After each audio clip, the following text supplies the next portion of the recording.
Alrighty, we are live. BucketJonBets versus Coinflip. Make sure it's all coming in all right before we get this going. Throw on Do Not Disturb.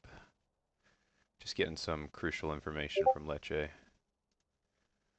Scrumptious little plum.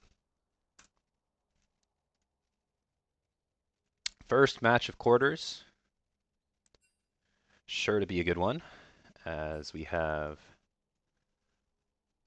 BucketJonBets going to be on the blue side, team 1 over here, taking on Coinflip, team 2 on the red side. It's going to be an exciting match. We got quite a wholesome little lobby chat going on. No fun banter to really share with the chat here, as this is, I think a lot of people are expecting a pretty close matchup here. Expecting a pretty, just because of, you get into the final 8 here, and you're looking at teams that should play very evenly into each other. So obviously theory only takes us so far, but looking back, Coinflip fighting their way last week against a very strong small brain no mechanics squad, and in what was probably the closest series of that first round. It was 2-0, but it was not by any means a close 2-0. Let's see if we can pull up the games here. Doesn't look like it, but both games went quite long, were quite competitive, and Coinflip just able to kind of edge out small brain in the late game. Let me actually jump in a voice channel just in case someone is joining me.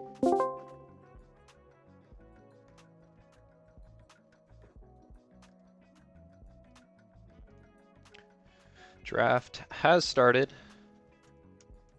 Gonna get right into that. First set of bans. Gonna be bot lane focus for Coinflip, as we have BucketJonBets locking in that first pick Pantheon. So seeing those bot lane bans come through, big reason for that. BucketJonBets 80 carry Messiah is the spring split MVP. So BucketJonBets will be looking to play towards that bottom lane, snowball the superstar 80 carry, and enable them to kind of take over the whole game. As I did have a little bit of insider info here. I mean, there's rumors going around, so maybe this is why there's 2 support bans here. Leaking the DMs. Polish femboy MVP Messiah. Sounds like he suffered a stroke.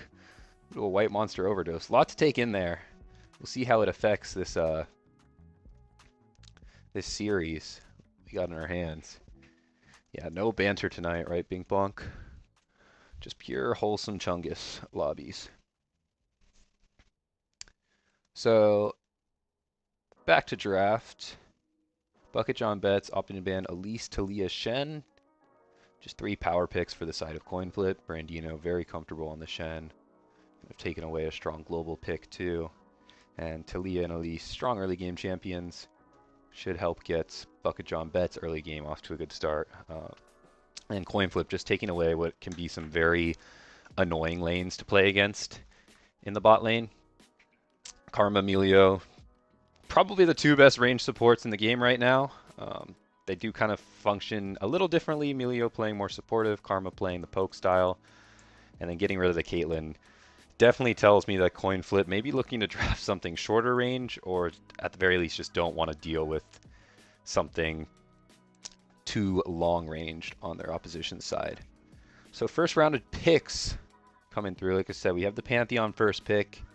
That is a bit of a flex, but you tend to see that most commonly in the jungle. But because it is a flex, that is a strong first pick. Going to be responded with on the red side. I have Vi, Swain, and Syndra. Vi, just a strong jungler for Brandino. Get him some agency. let him kind of take control of Coinflip's game. As I did say, BucketJonBets like to play through Messiah, that MVP 80 carry. On the flip side, the coins, they kind of play a little bit of mix through everywhere, but I think a lot of that is facilitated by Brandino kicking off engages and the rest of the team just navigating fights very smoothly.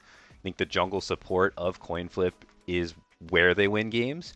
So getting your jungler on something with strong kind of agency is exactly what you want to see out of Coinflip. And then Swain and Syndra, looks like a Swain bottom lane, going to be both very strong kind of skirmishing fighting champions as well to follow up on that.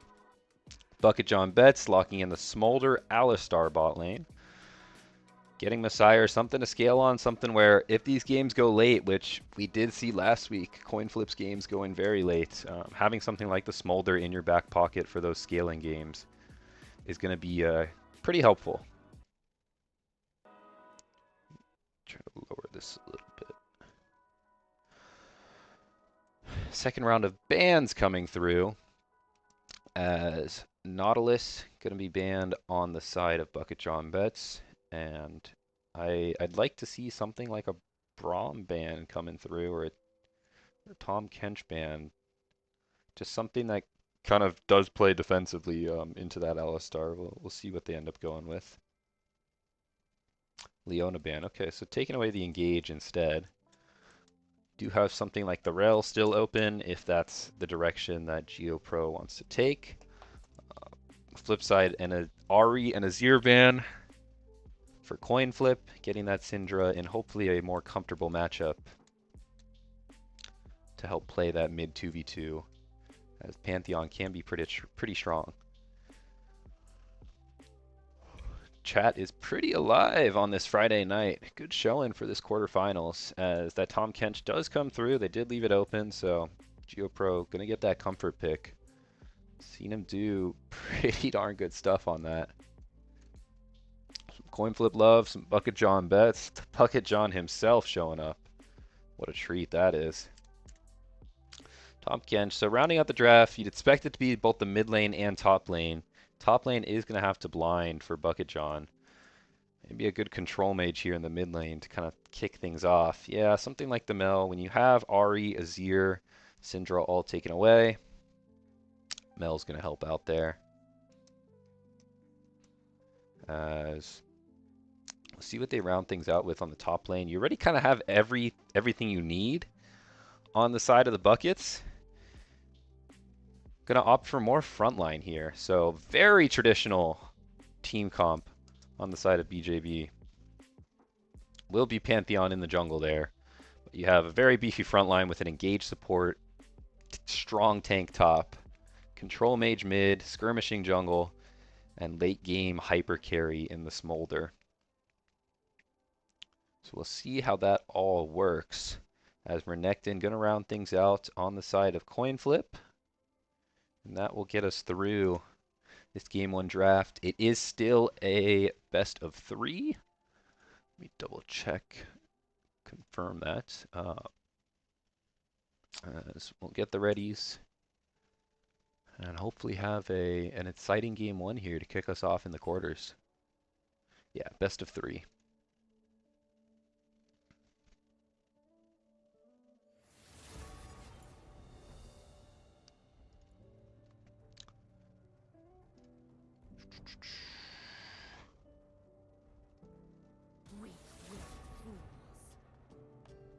Alrighty. Ban's gonna be mirrored. Should be another about 5 minutes before we get into game. Vic the Butcher bringing some brain rot into the chat. Pentakill of his own last weekend, and this time just sending love to Coinflip, hoping they can continue the run. I said a lot of kind of even predictions coming across. This is expected to be a very close series. I know, based on the weekly recap yesterday, Hairwiz had the game at 55-45 in favor of Coinflip, but I don't really think they like those odds. I think Coinflip kind of likes something little more dead even at 50-50.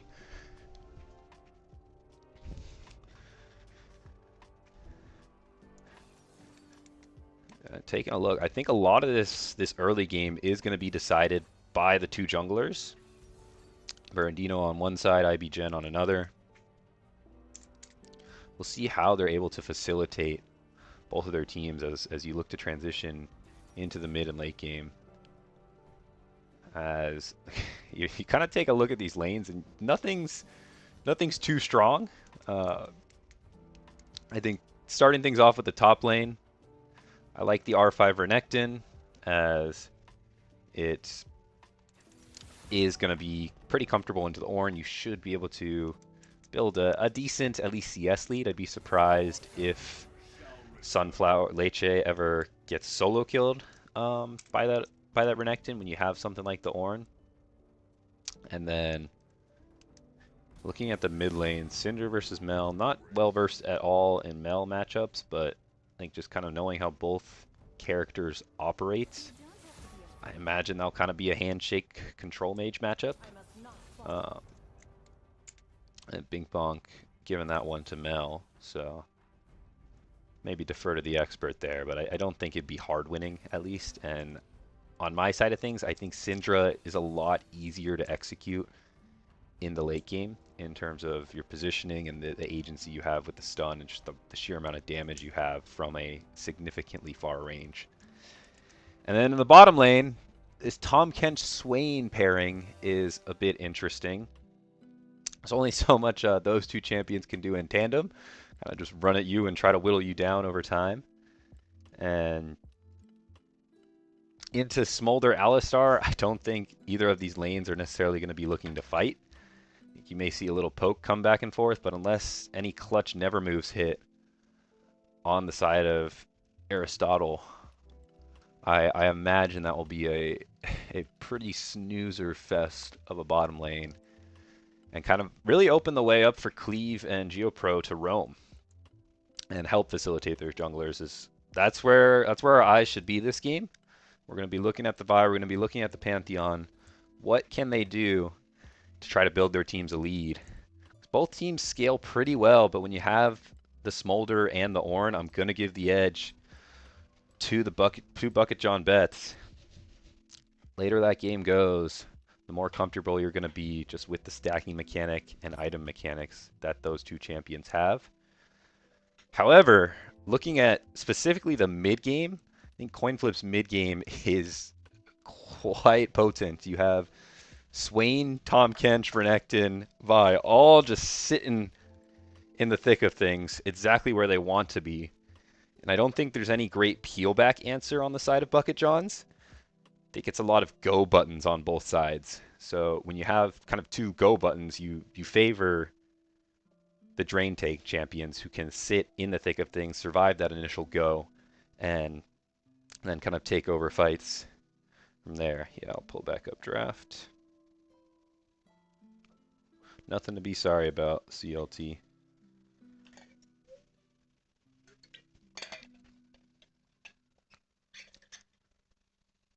And then so I think objective stacking going to be key. It's really going to come down to what these junglers can do, unless we see some heroics out of any of these laners.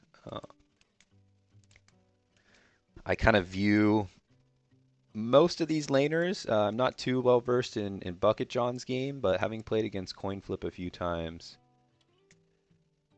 I think Krieger's more of a stable mid laner, someone who is comfortable taking an even matchup and then coming in, joining team fights later and contributing there.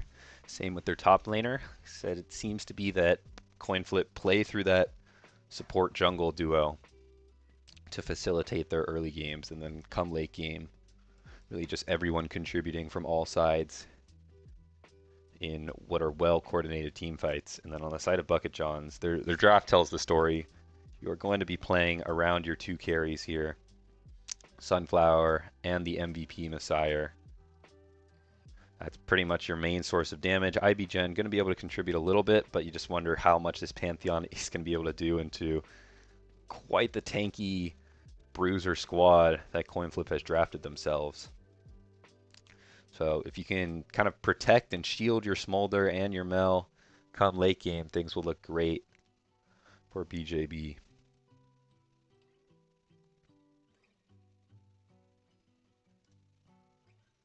30 seconds, time counting down. About to get into game 1. And hopefully a good game 1.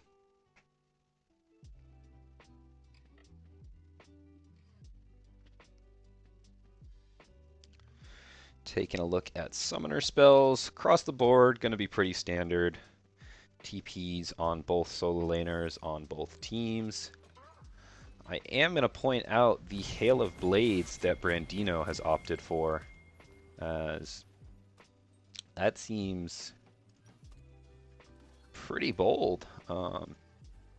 Few Moss Stomper, bit of a coin flip signature there. And all chat coming through. So yeah, Hail of Blades on the Vi. That's going to be interesting here. Would have liked to see Conqueror. I think the way these team fights are going to play out, they're going to be long, they're going to be scrappy. And so I'm not sure if I'm a fan of the burst damage that Hail of Blades provides. And then the next part of that is it'll be interesting if you take that Hail of Blades in order to build path into something like Lethality Vi. It's something we've seen before, but can just be very, very flippy, very risky pick. So kind of just living up to Coinflip name there. See an early ward go down for IBGen. Just wants to protect a potential early invade from Brandino. With the Hail of Blades, I think the Vi is actually favored in an early skirmish against the Pantheon. Not that we'll be seeing too much of that, but if something were to break out, that Hail of Blades should come in handy. At the bottom lane, I'd expect this Swain Tahm Kench to get the push. Even though it is Swain, it's an Alistar level 1 who's just not going to be able to do too much in the early game. And we'll see if Matt is able to get his own push as well. Has the counter pick. Ornn-based damage is not to be underestimated, but Renekton early game should have control of that wave. So opposite sides of the map, pushing in for Coinflip. Sunflower getting some pretty decent poke onto Krieger so far. And both junglers starting in the top lane, pathing down, means we could be having some more action early on in this bottom lane.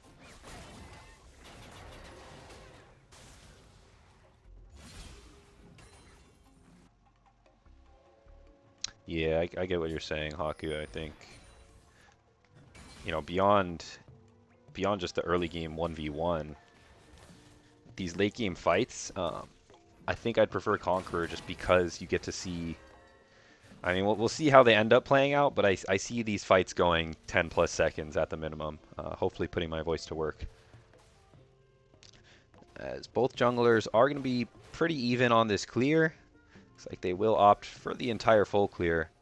We'll see what ends up happening in this bottom lane as Cleave doing an early sweep of this Tribush to ensure that BGen has a pathway into gank. Just never move hitting on. Quick combo in from Cleave, going to be a tiny trade of damage back and forth. There's nothing too crazy going on in these first 3 minutes of the game. Champions farming up well, farming up evenly. We'll see what happens as both junglers converge on the bottom side of this map. Brandino in first, flashes in, forces the flash out from the MVP Messiah. Now Cleave is in the thick of things, gets the stun, tries to back out, but G-Gen jumping in with the stun of his own. Forced to E out, is falling quite low. Messiah wants the smoke, stepping on up, but Geoprow whacking him with the tongue the whole time. Cleave going back in, hits the pulverize onto the Tahm Kench. The Tahm Kench falling low, not able to pop that gray health, not able to flash out, and first blood going over to the Messiah in an explosive early game 3v3. As action did in fact happen early on. We see both those junglers pathing towards the bot lane. Vi going in first pretty boldly. And Ends up not working out. Really just outplayed for the BucketJonBets, using their summoners to a lot better effect. It's Messiah flashing out of that initial Vi Vault Breaker flash. Cleave, recognizing, is tanky enough on the Alistar to kind of sit in the thick of things, stay around in combo range. And from there, IBGen's Pantheon base damage and Messiah kind of sticking around, getting back into the fight afterwards, leads to a double scuttle for the side of BucketJon's on top of that first kill.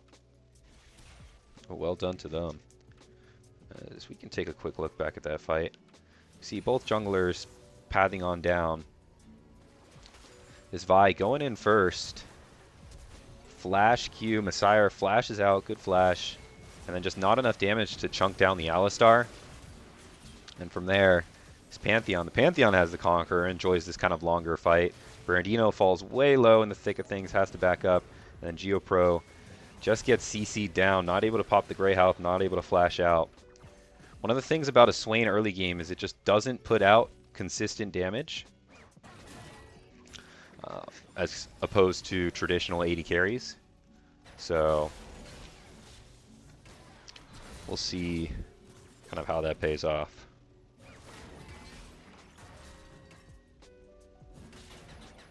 Bit of scrapping going back and forth in the top lane. As level 6 on that Renekton does have an advantage over the Ornn.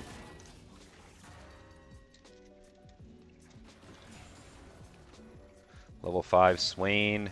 Cleave looking in. Goes for a flash, but Brandino is in this bot side collapsing.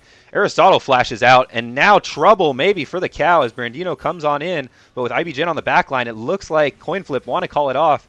Great Vault Breaker onto the Pantheon, forces him low, but BGen flashes forward, gets the kill onto the Swain. Triumph pops to bring him on out, and Brandino falling dangerously low now too. Limps on out of there as GeoPro tries to save his jungler. But IBGen wants to punish the frog, who's just able to limp out of there as well. So another favorable skirmish going to the way of BucketJon's, as slowly dripping on in for that gold lead. Matthias flashing in, slices forward, dices out, flashes forward. Gets the solo kill onto Leche in what is a great sort of comeback for the side of Coinflip, keeping the gold even. Taking a look at Smolder stacks, 53 already, so that is pretty good pace for an early game Smolder. It's a bit, you know, too early to really tell. But we'll kind of see how that ends up. We'll keep an eye on that, as once you go around 20 minutes, you want to be hitting 1 stack or 10 stacks every minute. As Grand Starfall into the bottom lane. Swain, no flash from that earlier skirmish. Once again, BucketJonBets collapsing on this bottom lane. BGen setting Messiah, the MVP of Spring Split, up for success early.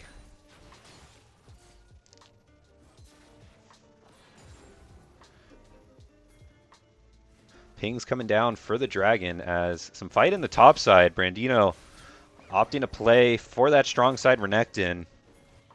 Give up the Drake. Now it looks like it will be a standard trade of cross-map objectives here. A 3 gubs for first Drake trade. Brandino is going to be a little longer on that Vi, taking the grubs, as Drake should fall. And checking in on the mid lane. Yes, I was a little bit right. It does look like it is kind of a handshake control mage matchup. These are 2 picks you're going to be looking to make their impact on later in the game.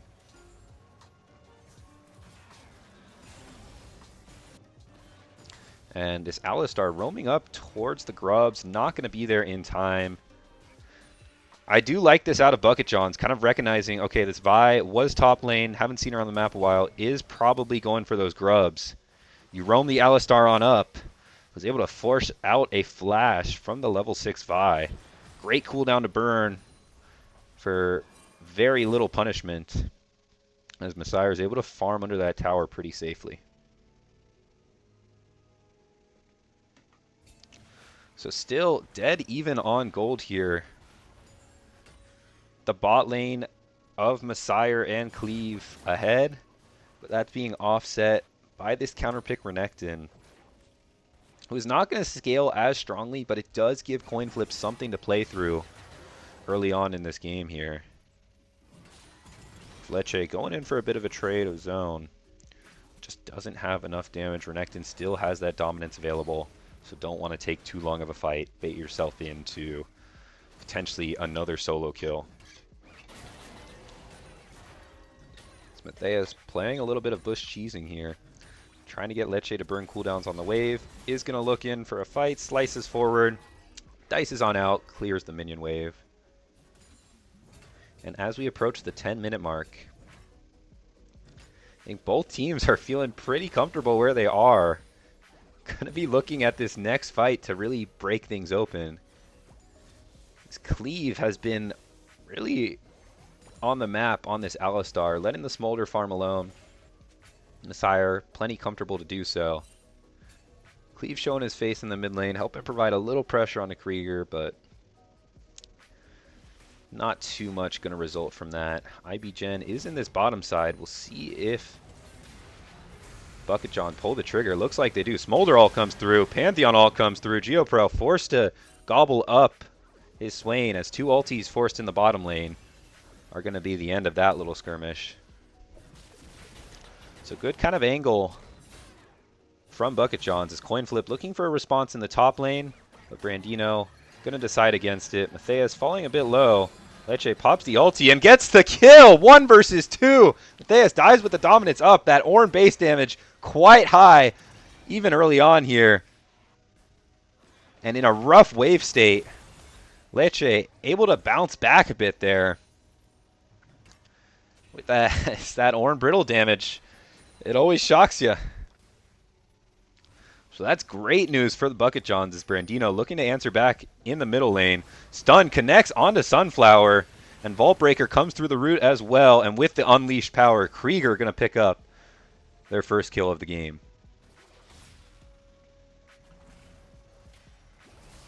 As another combo in from Cleave. He's been great at hitting these minions and then pulverizing onto the champions, forcing the exhaust out from Aristotelian.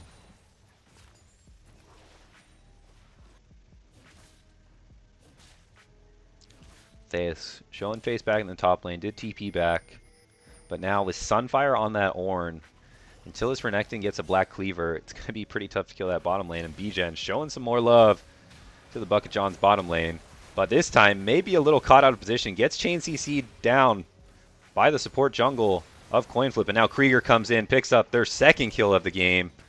Leche trading a little bit back in the top lane, so a little overzealous out of BucketJon's jungler there. Keeps looking towards that bot lane to continue the snowball. And Leche trading aggressively on the top side again, but Matthias pops the dominance and forces the flash out from Ornn. It's been a pretty explosive top lane matchup, and Aristotle just walks up too far. Cleave and Messiah sticking around, dropping a few minions in order to secure that kill. Leche falling low, no flash from earlier. Matthias gonna flash forward onto the Ornn, and see you later, alligator. That is another solo kill in the top lane. It's Matthias getting a little bit of revenge back. So stylistically, these two teams have been playing on opposite side of the map. The bot lane of Coinflip definitely having a tough time here into the Smolder Alistar. What usually shouldn't be too strong of a 2v2 lane has been kind of accelerated by IBGen's bot lane focused pathing. And then Matthias on this R5 Renekton, able to punish the Ornn with 2 solo kills. Did fall down on his own, but now Aristotle walks forward to defend his control ward, gets flashed on by Cleave, and gonna fall down for death number 4 as well as kill number 4 over to the Smolder. Well, Brandino, play style clashing, gonna start playing towards this top side. Krieger trading aggressively in the mid lane here. Unleashed power gets onto the Mel, who isn't able to pop the reflect in time. So Krieger, with those 2 kills and the early Blackfire Torch coming in, is able to punish Sunflower a bit more, as Leche having a bit tough time walking back to this lane as Brandino and Matthias looking to burn down the Ornn, the tanky Ornn with the Sunfire armor. Not going to be able to do so, but Dominance gets popped, and now Krieger showing face. Vault Breaker forward is enough to befall the Ornn. And a flash out from the Vi looks like it will be enough for Brandino to get out. Grand Starfall in, though. Bijan and Sunflower looking to clear up this Crocodile. Cleave in the area, too, for some support. Should be able to do so. It's Renekton going to fall down for death number 2. Trying to give it over to Sunflower. But Bijan going to have to take that one for his own. And Swain popping the Demonic Ascension in the bottom lane. Not a good sign, as that was just a 1 versus 2. No cooldowns burned from Messiah, and Swain without that ulti is incredibly vulnerable. So expect another visit from this Pantheon to continue to snowball Messiah, who is now, let's do a quick stack check, 122. So great pace, and 2 Drakes early on as Messiah going to be able to flap on out of that Abyssal Voyage. And Aristotle still farming up all right, but without that Demonic Ascension, I don't think it's going to be able to hold their own in the 2v2. So Vi is opting for the Sunder Sky. Going to look at some build paths here. Take a broader zoom out. Kind of what you'd expect in the top lane. We see all Sunfire. Bramblevest going to come through. Renekton going for the Eclipse first. Hopefully a Black Cleaver coming in soon, as I think that's going to be crucial to any duels in the top lane. As Sunflower able to shield himself away outside of that Scatter the Weak. And looking towards the bottom lane, we have 2 Blackfire Torches for the AP damage on the side of Coinflip, and a Blood Song, so the aggressive support item for Tahm Kench. Messiah dodges out of the Vault Breaker, flashes out too, and in comes IB Cleave with the combo to kick things off. Stun coming through onto the Vi, and TP coming through from Sunflower into the bot lane as chaos erupts. Bernardino forced out. Sunflower right in the thick of things. Demonic Ascension back up, but a 2-man knockup from Cleave is going to be enough to turn the fight in favor of BucketJonBets. Messiah picking up a bunch of damage. Double kill for Sunflower as Krieger walks into 4 and is do nothing but fall.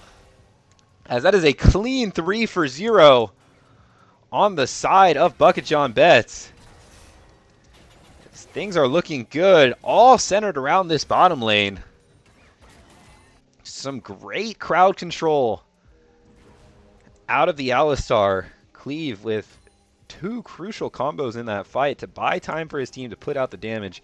And once again, we saw this in that first skirmish. That Smolder is not able to be locked up by Brandino, who even flashes and not able to do so. 2v2 breaking out on the top side as stuns come through onto Matthias, who is able to heal up a little bit with the dominance, but falls down first to IB Spear, and in comes Cleave for support. Brandino caught out in between the 2 towers. Krieger can do nothing but watch and provide a post-mortem stun. There's more kills coming through, this time in the top lane. It's BucketJonBets starting to spread things around in terms of the action, as their gold lead expands to a little over 2,000. And you do have the scaling Smolder, the scaling Ornn. You have the gold exactly where you want it to be. You know, this early game Pantheon able to outdo the Vi in these bot lane skirmishes. As TP's coming in, looks like this Rift Herald is going to be a little soft contested. So well done by Coinflip there, able to kind of crawl back a little bit of an advantage there, as both TPs will now be down for the side of BucketJonBets. But yeah, you have the gold exactly where you want it to be. IBGen able to do good stuff on this Pantheon early.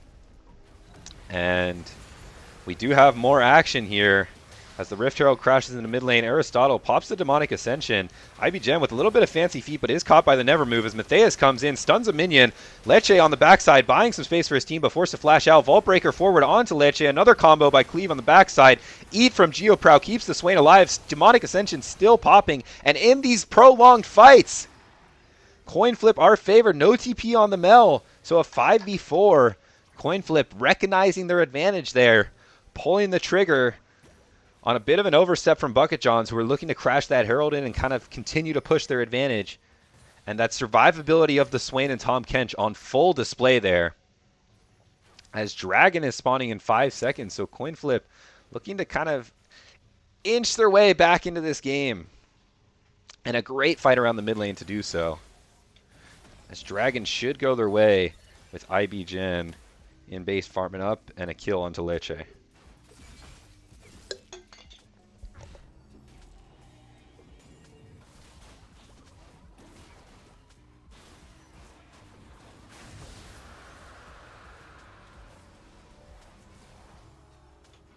Sorry, I had to go on mute real quick. So Dragon going over to the side of Coinflip. That's going to be great for them, as you are, I think you can safely say you're outscaled. IBGen looking for a fight in the top lane, though. Renekton flashes out of some of that Mel damage, kind of dancing around this tower. But I think the music is fading fast as IBGen clears the wave out. We'll see what the response is as Coinflip looking on the bot side. Wave not in yet. Brandino looking to commit hard onto this Ornn as Matthias going aggressively onto IBGen. Forces the flash forward from Sunflower to secure the kill, but a trade of top laners across the map as Coinflip turns their eyes towards this Otacon. And rapid recalls coming through from BucketJons. TP in the bot lane from Sunflower. Income Cleave and Messiah from the mid lane. IBGen going to position for that Grand Starfall. Here comes Mom. Gets a little bit of damage. Stun onto Krieger from Cleave, but no follow-up so far. Otacon burning down Coinflip. Demonic Ascension from Aristotle is not going to be enough to keep him alive. As in comes IBGen flying in. Brandino looking for the steal. Flashes on forward. 30 health. Goes down to Sunflower. Otacon over to BucketJons. And Cleave knocking back in the Frog for another kill for the bets. And what was an initial kind of good look from Coinflip, who start that Otacon off of that pick in the bottom lane, turns against them. Otacon shredding your resistances and your health bar. And once BucketJon realize what are happening and are able to collapse there, even without any direct vision, just kind of recognizing this is the play to be made, this is the play to stop, are able to punish a Coinflip squad as their gold lead is now at 5K.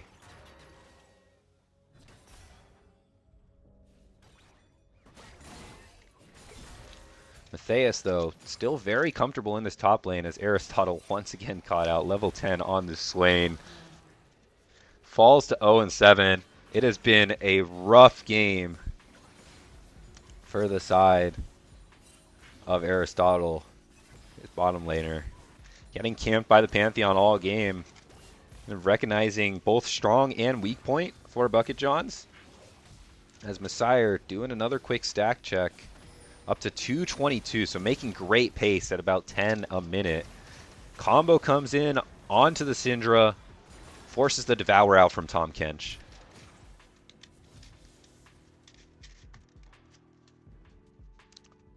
So yeah, you have very comfortable scaling now with a comfortable lead and 2 drags to boot. So if you're BucketJon, this is a game you kind of just want to sit back, try to ride out as a flash forward gets canceled. Combo gets canceled by Krieger's Scatter the Weak. A bit lucky. But does end up being a trade of flashes as ulti on through into the top lane. Brandino continuing to pick on this tank Ornn. The weak point in an otherwise stellar BucketJonBets squad. Leche going to buy some time, but eventually going to fall down. As Brandino picks up his first kill of the game. And now Aristotle may be in a bit of trouble in the mid lane.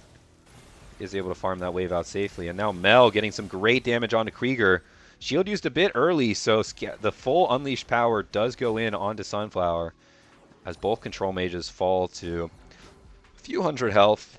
And that will be the end of that. So the scaling, back to the scaling of this BucketJonBets squad. You're looking pretty comfortable as in all of these fights so far, this Smolder has been relatively untouched, even without any, solid peel tools. We haven't seen a fight where Brandino is able to lock down the Smolder, which is kind of why you have something like the Vi. And then follow-up comes through from far with Scatter the Weak, maybe an Abyssal Voyage in, and Matthias slicing and dicing forward. We haven't really seen that, as Cleave has been the one starting off fights. Exhibit A, as some CC comes down onto GeoPro. But Messiah caught by the never move. Aristotle falling dangerously low as the Eat comes through, but it's not going to be enough as the Mel ulti shreds him. Messiah able to find enough space to hit onto Matthias. And now 225 stacks. This Smolder is going to feast. A double kill coming over to the MVP. Leche flashing forward. Going to fall a bit short. Krieger going to try to blast cone out of there. And that should be a third Drake going over to the side of BJB. See, that's exactly what a good BucketJonBets fight looks like. You're able to start things off first with the Alistar, able to build space with your Smolder, who does not end up getting tagged by any crucial crowd control abilities in the Vi and the Syndra stun. Does get caught by the Never Move, forced to flash out, so that's a cooldown to maybe keep our eye on if Coinflip can have a kind of Hail Mary onto that. As IBGen going to stun Krieger. I'm not going to take too much damage back with those empowered Merc Tread boots. And kind of looking at the build path, it's a whole lot of tank shred. I don't want to point out what Binkbonk was saying. Whole lot of tank shred on the side of Coinflip. So that's not going to help you kill the Smolder, who is really going to be most of this damage threat the later in the game you go. Even the Mel, not going to help you kill the Mel. I don't think you're really playing this front to back anymore. You should just be trying to kind of see what you can do to kill the back line of BucketJon's. As Wallet's being a little flex there, level 15 on this Pantheon, 2 levels ahead of his counterpart. And Baron going to be started up 26 minutes into this game. We'll see if Coinflip are able to turn the game around. Looks like they are going to make a stand here, but Aristotle in the bottom lane with no TP. And a combo forward onto Brandino forces the Devour out. BucketJon still looking for more as IBGen flashes forward, falls the Syndra, and Smolder should be able to clean house here. Swain still sitting in the bottom lane, and in this 4v5, there is just no chance for Coinflip. Great turn on the side of BucketJon's. Started once again off by this Cleave Alistar. Able to get the first jump in and just pounce with the rest of his team. The Ornn ulti coming in, the flash forward from IBGen. Well coordinated as the Baron will fall down and go in the favor of BucketJon's. And now Desperation's starting to seep in, if it hasn't fully leaked in already, for a Coinflip. Closing in on a 6K deficit here. You know, I think your only chance is if you can somehow catch this Smolder Mel out of position. Maybe you can get a few more picks onto this Ornn in the side lane, who has been overstepping his bounds a little bit. As Brandino going in onto Cleave, but with IBGen there for backup. Looks like that will be the end of that. Demonic Ascension going for it onto IBGen. No flash from earlier on the Pantheon wall, but pretty tanky on this Pantheon. Is not going to fall down. As Tom Kench and Swain in the thick of things, normally where they want to be, but at this stage of the game, not at all. Krieger going to be caught by the Conductor Train Horn, even through the flash. As Grand Starfall comes through, and this Syndra will just be chased down. It's all but a formality that she falls. Matthias trying to trade something back on the top side, get some objective bounties, recognizing not going to be able to wave clear, hold their own in the top lane. But Messiah able to comfortably hit this mid lane tower. And Sunflower just keeping Krieger at bay. As this Baron is going to help BucketJon's on this siege. Mid in him falling down. Top tier 2, short to follow. This Pantheon continuing to farm up. As looks like Messiah is going to stick around. A kill in the bottom lane for Sunflower. Onto Krieger. Apologies for moving the map around so quick. Just trying to keep track of everything that's happening. A sign of good League of Legends when stuff is happening all over the map. Blue buff going on over to the side of BucketJon's, as well as a Vi, who tries to flash out towards this Crocodile.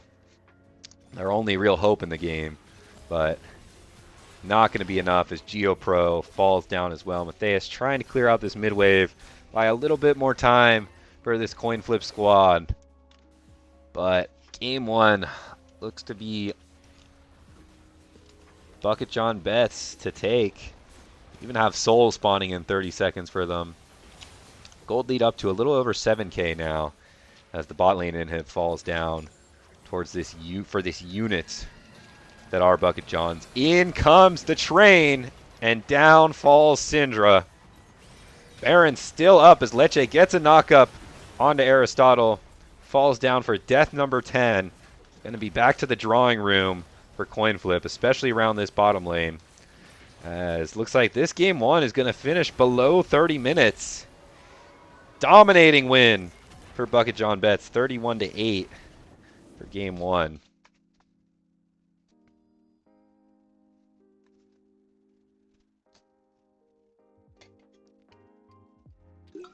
This is a game where damage charts aren't really going to tell the whole story, as when you have something like the Swain in the thick of things, you know, dying as much as they are, is not really going to be able to, is going to just put out a bunch of damage, despite not having as much game impact as someone like Matthias on the Renekton. Really the strong point of this Coinflip squad in that game 1. As we'll jump on over game 2. Coinflip are ready to go. Look at them all lined up. Taking red side again. So going for the run back. I would like to see how draft gets adjusted in this game 2. I think that's what a lot of our chat is looking towards as well. Because Coinflip, you know, they are known for a bit of unique drafts, drafts that do get in your face. But those are the drafts where if you're not ahead kind of everywhere, they are going to fall prey to superior hands. And we saw in that early 2v2 and 3v3 in the bottom lane, Messiah, IBGen, and Cleave navigating those skirmishes well. Both junglers, you know, full clearing down. And BucketJonBets really just sweeping down there. You know, even if it's one kill, that adds up massively when you're in a lane like Smolder, Alistar, and the Swain, Tom Kench. Especially with Summoners blown. So, I'll be interested to see what adjustments are made for the bottom lane of Coinflip. I think I'd like to see something from Aristotle that does have a little more fight back. I know there's some Tristana there. Maybe that's a pick we can see come out as just more positivity coming through from the Coinflip side.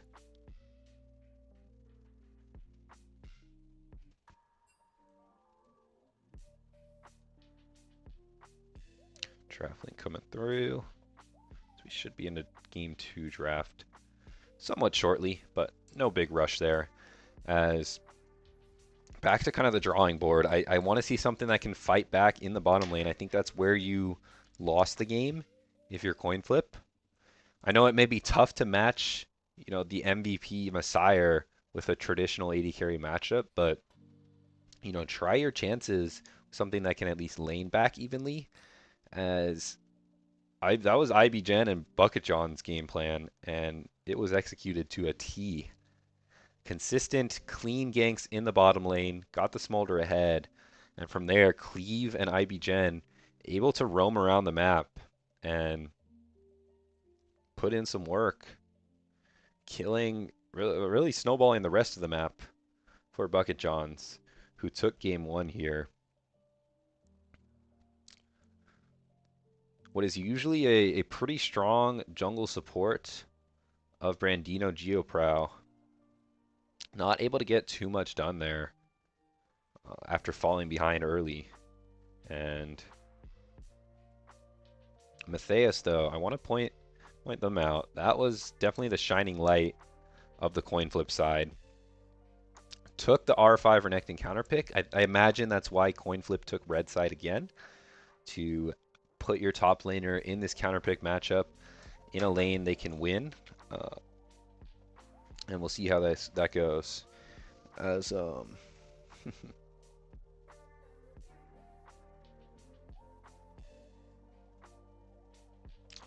again, leaking DMs. See, I'm not the funny guy. We'll let Leche do that. This happened twice, so Leche, we'll let that run for a little bit.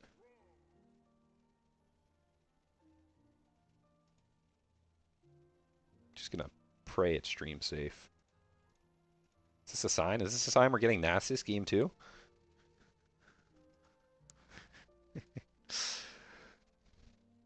Alright. Saw an R for draft come through.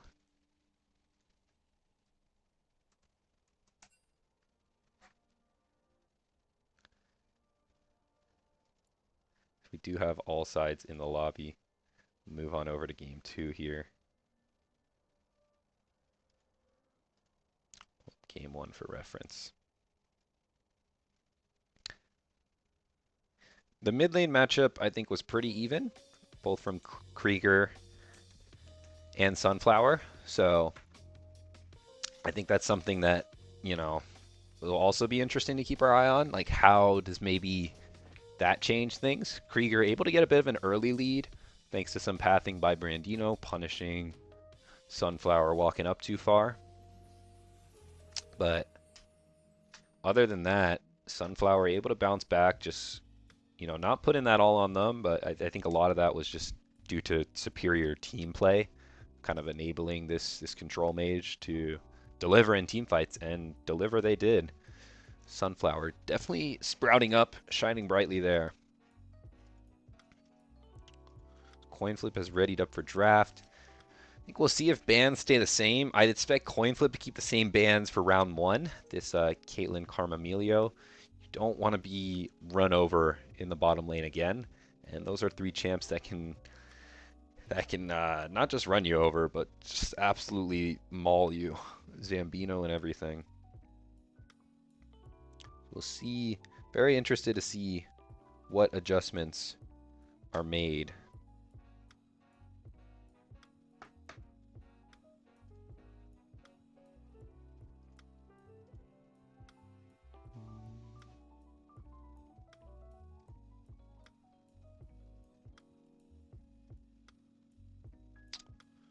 Curious if I can see the custom game I spectated. Take a look back at those stats. Yeah. Tells the whole story there. 15 minutes on. Scaling comp just took over.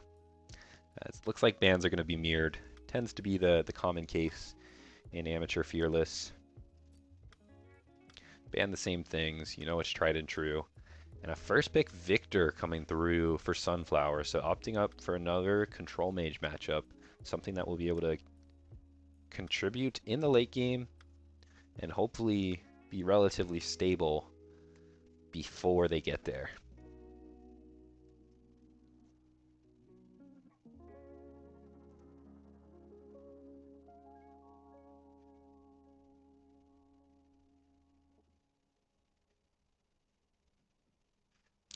And there we go. I kind of brought it up. Aristotle looking to go for the Tristana and a Nautilus hover for GeoPro. I wanted to see Coinflip on a bot lane that could fight back. Like I said, you may not be comfortable in the 2v2 against what has been a stellar bot lane. You know, arguably the best bot lane in the league. In Messiah and Cleave. I think definitely on display there game 1. So when you have something like the Tristana, you should be able to fight back a little easier. And that's something I definitely want to see.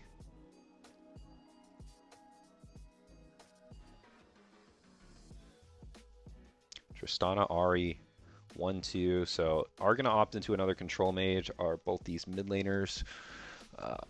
That wasn't proper English at all, eh? I think this will be a little more Ahri favored early, at least in terms of skirmishing. So that will be something to keep an eye out for. More BucketJonBets love in the chat. They are showing up. And the support is working. Poppy going to be locked in on 2. And Varus to round things out for BucketJonBets blue side round 1 draft. Poppy is a bit of a flex pick. Could go in the jungle for IBGen. Could go in the top lane for Leche. We've seen navigate the tank. Could even go into support, and what can be a very strong base damage support. And once again, another strong engager type champion with a lot of agency. And the Nautilus will be picked up by Coinflip, GeoPro, taking that in what is a very explosive 2v2 bottom lane in a Tristana Nautilus. Expect them to go in and not really look to go out. Those are two champions. You jump in, you hope for the best, and usually it works out just due to the nature of high base damages. We'll see how that's able to be navigated.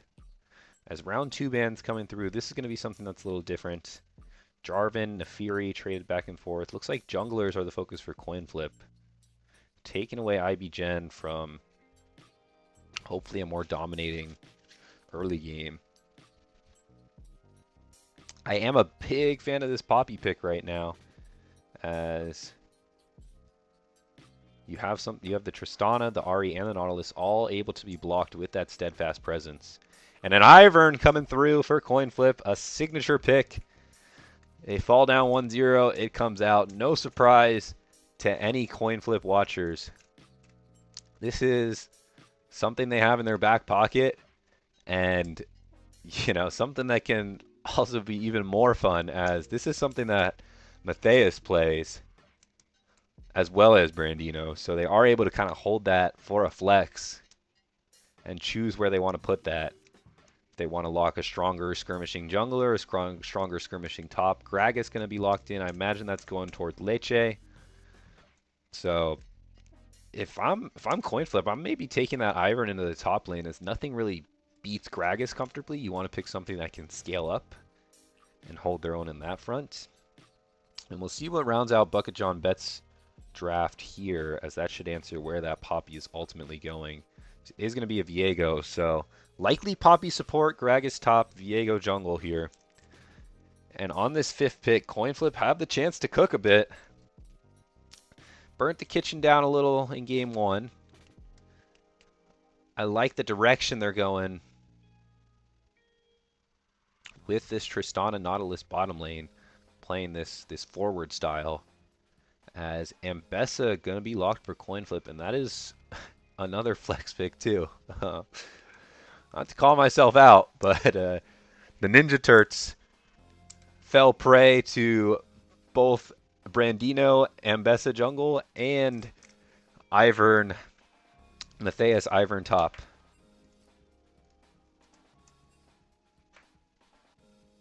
So that will be something to keep an eye on, where those ultimately go. I feel like, you know, you don't necessarily want to play Ambessa into the Gragas, so I'd expect that Ivern to go in the top lane. But you never know with Coinflip. It really is just that. Grab your quarters, give it a little flick, let it spin in the air, and we'll see how it breaks down. So we see bans are going to be mirrored, so I'm going to keep us on this page just so we can all see draft order.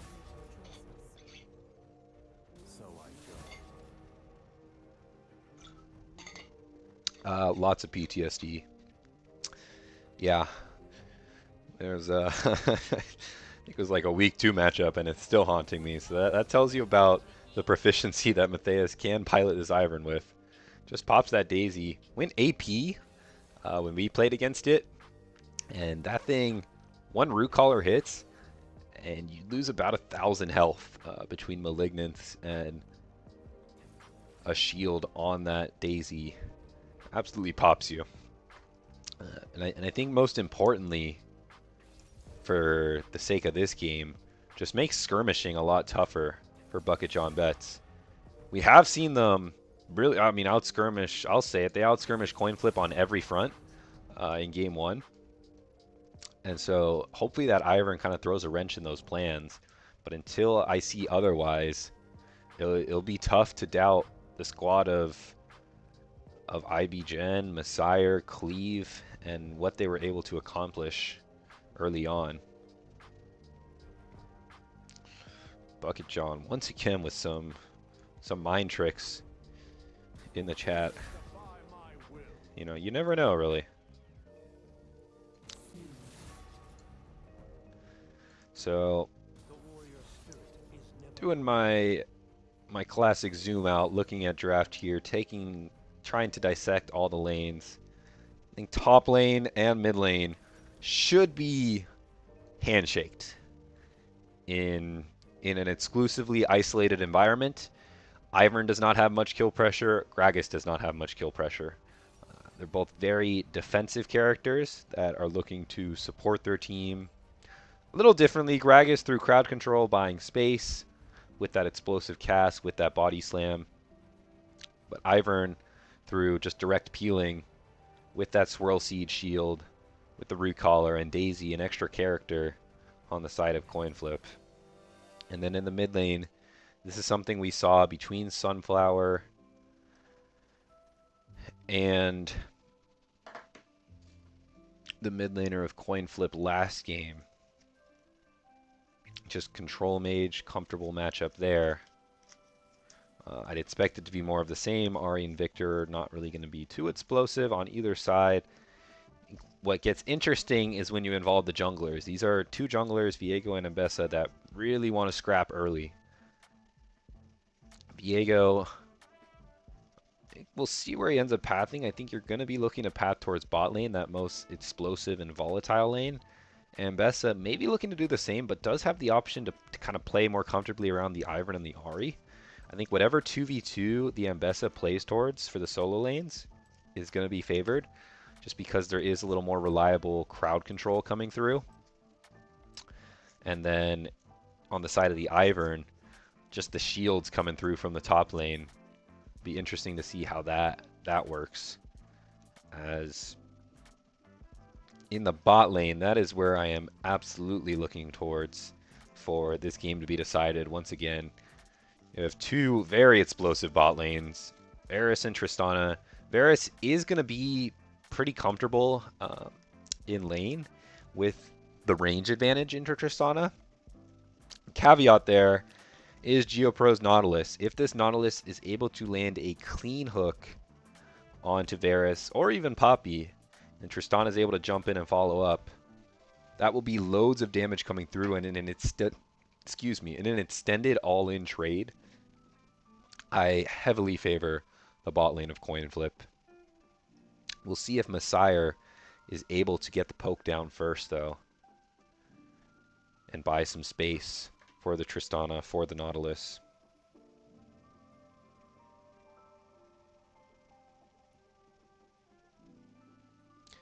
And one thing I really want to keep an eye on, as I said, the all-in power of this Nautilus Tristana is strong, but when you flex the Poppy into support, it's going to be crucial what they can do with that steadfast presence. If you can successfully block either the Nautilus hook, which does count as a dash, the dredge line kind of gap close, the hook will connect, you'll get dragged towards the Nautilus, but the Nautilus, if timed right, if the Poppy W is timed right, the Nautilus will not be in range to get that follow-up auto attack snare, which takes away a lot of the power of the all-in.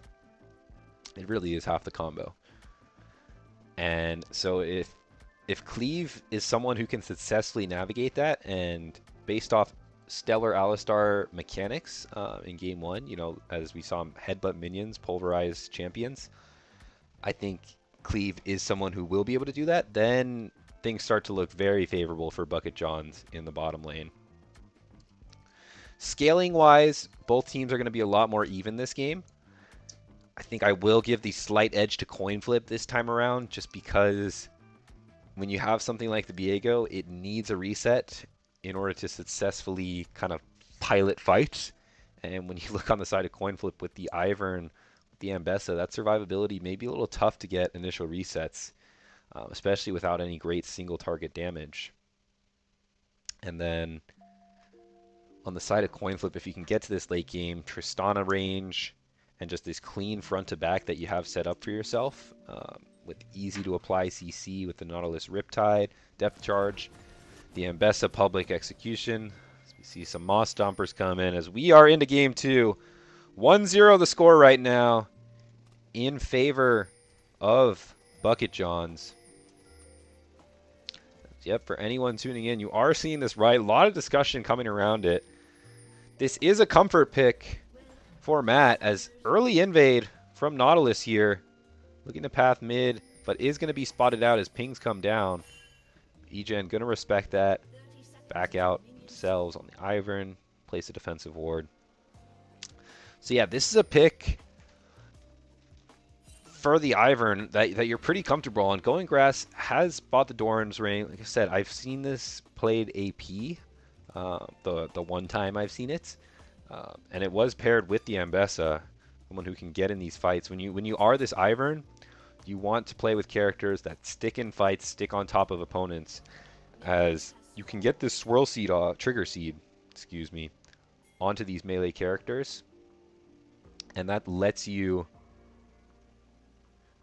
really stay in the thick of things, slow down characters, do damage, do everything you want to if you're Coinflip. Leche hitting it. Ooh, ooh, ooh, love me some Gragas. Poppy starting the Hammer Shot Q to help with those base damages. Said this Varus with the range advantage should have an okay time early on. Just going to be about how they can position around those Nautilus dredge lines. Top lane Ivern going to be able to get some early Grasp procs. Grasp on range champions, while nice, is not quite as potent as it used to be. It did get nerfed, so you're getting a little less health on those procs, as well as a little less regen. Took that away because Chovy was just absolutely abusing it. Man was a little too good. See if Matthias can kind of emulate a similar situation.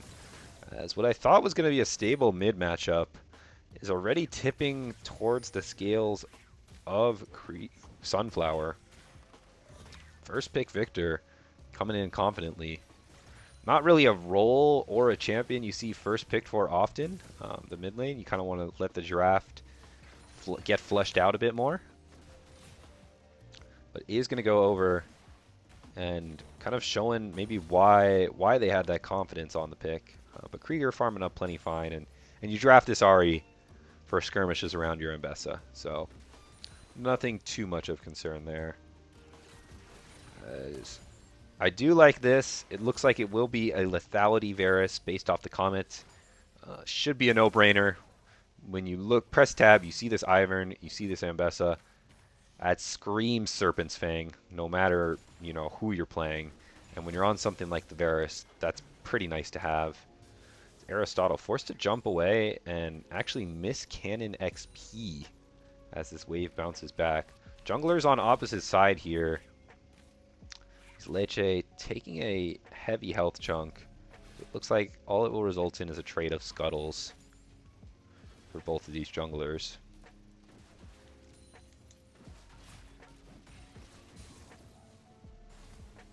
More trading in the mid lane. Sunflower has had Krieger's number this entire time. Junglers may converge in this area as well as Brandino showing face, but mid lane are going to be a bit too low to follow up. Krieger falling dangerously low.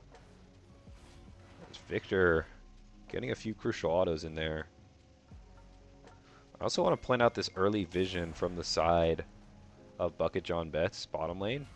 You have the scuttle, you have these two wards. That's going to successfully prevent any early gank Brandino could pull off. Cleave going to hold this wave for Messiah, who's going to be able to catch most of it and start to build up an early CS lead on this Varus. Exactly where you want the MVP to be. And tempo really kind of screwed up here for GeoPro and Aristotle. Either got to see that through confidently or just take the loss, come back. They've been navigating themselves plenty fine in lane, so you're not going to be dropping too much CS if you recall and get back. But now you're kind of in this awkward tempo situation where your AD carry is down a longsword. Messiah missing that cannon minion, unfortunately. Gonna bring a little gold back in the favor, but pretty even all across the map. As I'd expect the action to maybe break out around these early objectives once grubs spawn, and we'll see what happens from there. Both junglers going to continue to full clear. We'll see if BucketJon able to pull something off in the bot lane. As Coinflips, Tristana, and Nautilus still have not recalled. Hook comes through onto Cleave. Nothing blocked from there. Brandino looking for a gank in the mid lane, but not going to find too much. Just level 5 on both of those characters means there's not too much damage coming through. Sunflower able to walk that one off, no problem. Get back to dominant fashion there. Brandino still looking for angles anywhere he can, but well spotted out. Leche throws a little dance down. In spite of that. Comfortable wave state for Matt up here in the top lane, who does pop the Daisy. Gonna look to continue to push that. Dragon goes over to the side of BucketJonBets. We're sitting comfortably in this early game. Krieger using the charm onto the cannon to secure that. That means Sunflower has free reign to walk up and continue to harass this Ahri with those lasers. Matthias trading in the top lane. First item, Dark Seal. There's the Steadfast Presence block. Exactly what you want to see out of this counterpick Poppy. Or rather, this flexed Poppy. You are taking into the sport. So good to know Cleave can pull that one off. Gonna let Messiah position and navigate a little more comfortably, but no Steadfast Presence this time as Hook goes down onto Cleave. Aristotle chunking down Cleave, but doesn't want to jump in. Being a little cautious here as Messiah trades some damage back. Piercing Arrow coming through on a GeoPro who falls dangerously low. Biscuits pop to try to heal him back up and stick around in what has just become a very tense bot lane situation as dashes forward from both supports, but Cleave is going to fall down. GeoPro able to get the hook after the Poppy does not connect the stun there.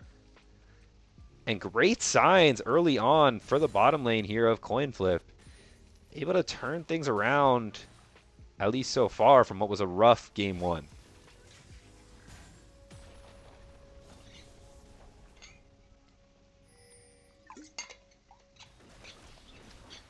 Be able to push in this wave 2 and finally get a recall off.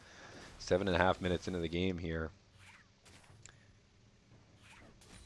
We'll see how they do that.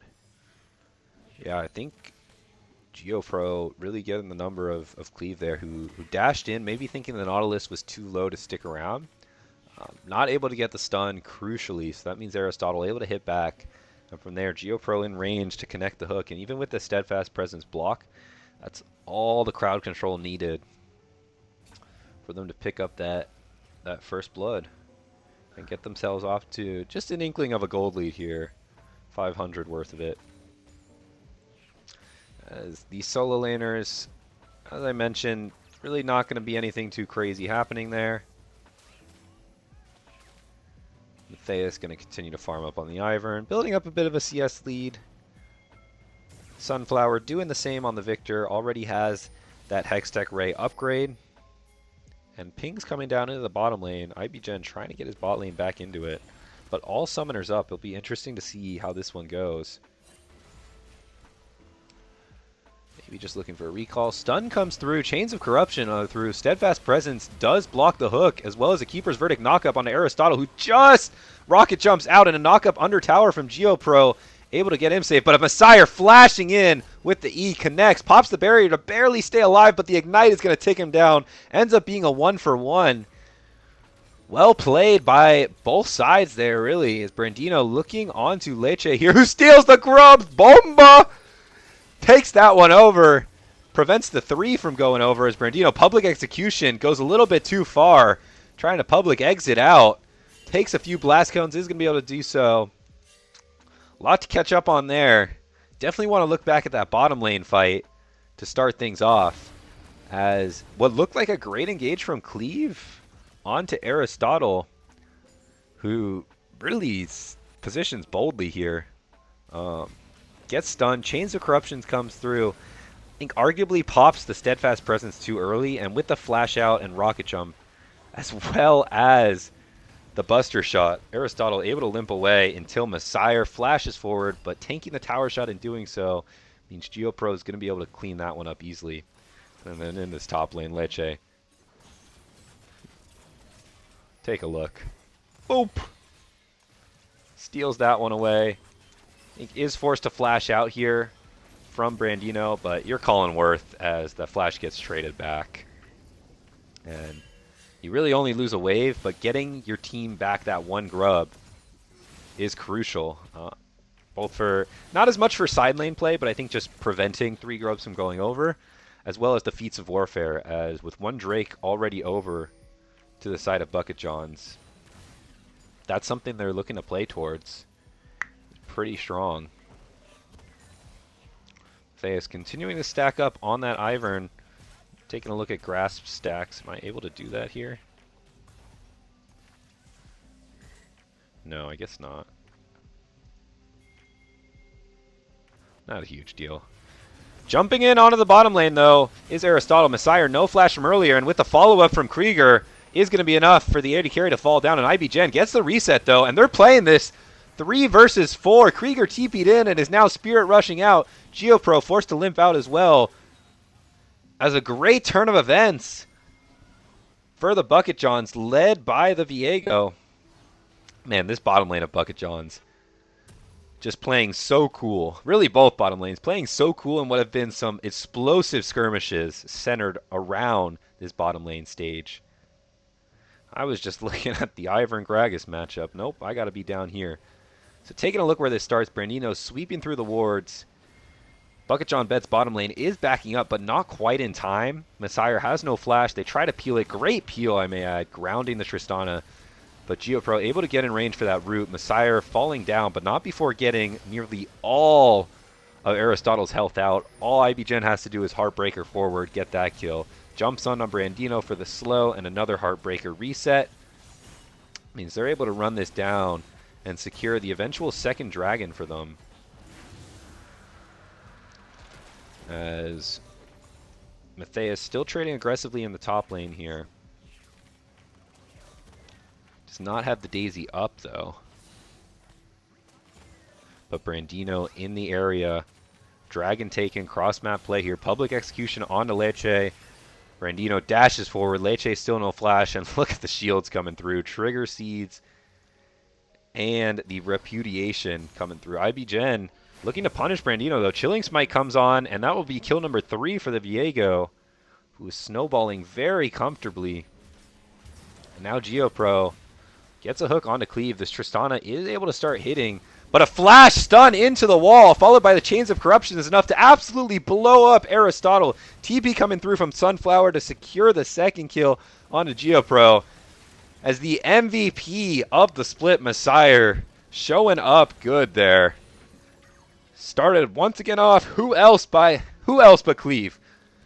Great angle there on the Poppy.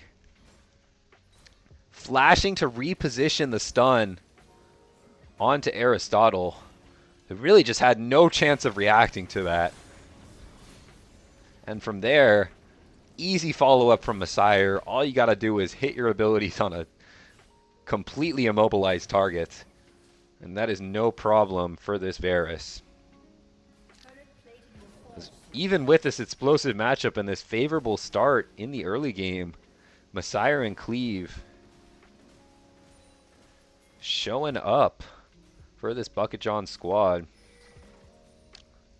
As Sunflower still farming comfortably. Leche, falling a bit behind in CS, but with the Roa, with the tier, plenty comfortable farming up safely as a tank in the top side.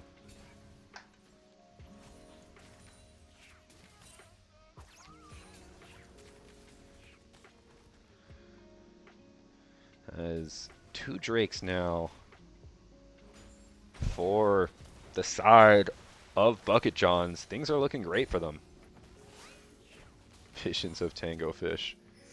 Yeah, I mean, some are saying Messiah Cleave are the best bot lane in the league. I don't know, though. People have been talking to me. I think it could be Tango Nexus. Public execution once again connecting from Brandino. Leche with the explosive cask and flash is trying to get out of there.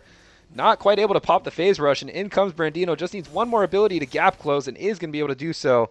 There's a kill over to Brandino. When in doubt, visit that top lane. Matthias Brandino showing up. And getting the first tower, actually. And feats of warfare. Beating out the bottom lane there in what I didn't even recognize was a race.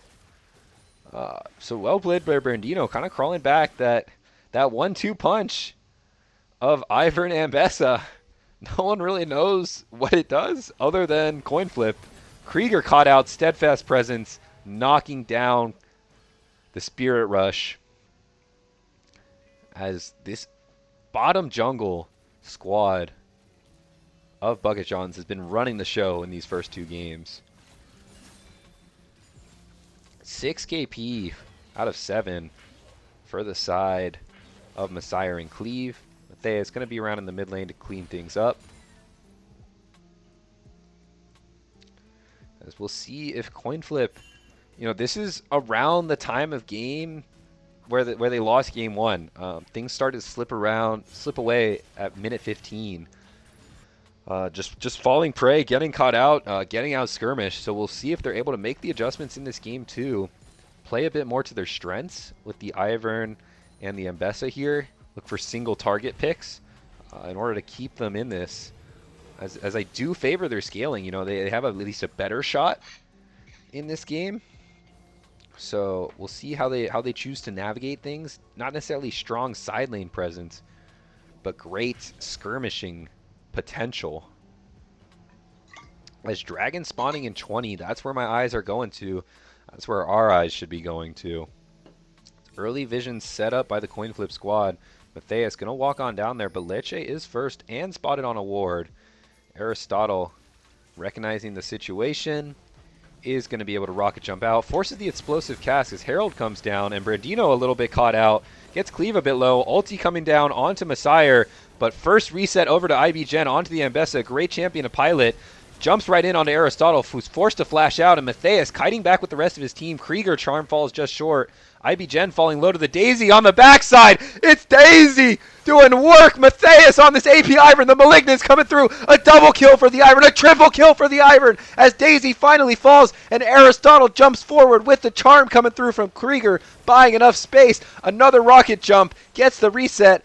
A piercing arrow gonna fall just short of killing Aristotle. But that Ivern pick, man, you can't doubt it. It cooks. Malignus on this Daisy.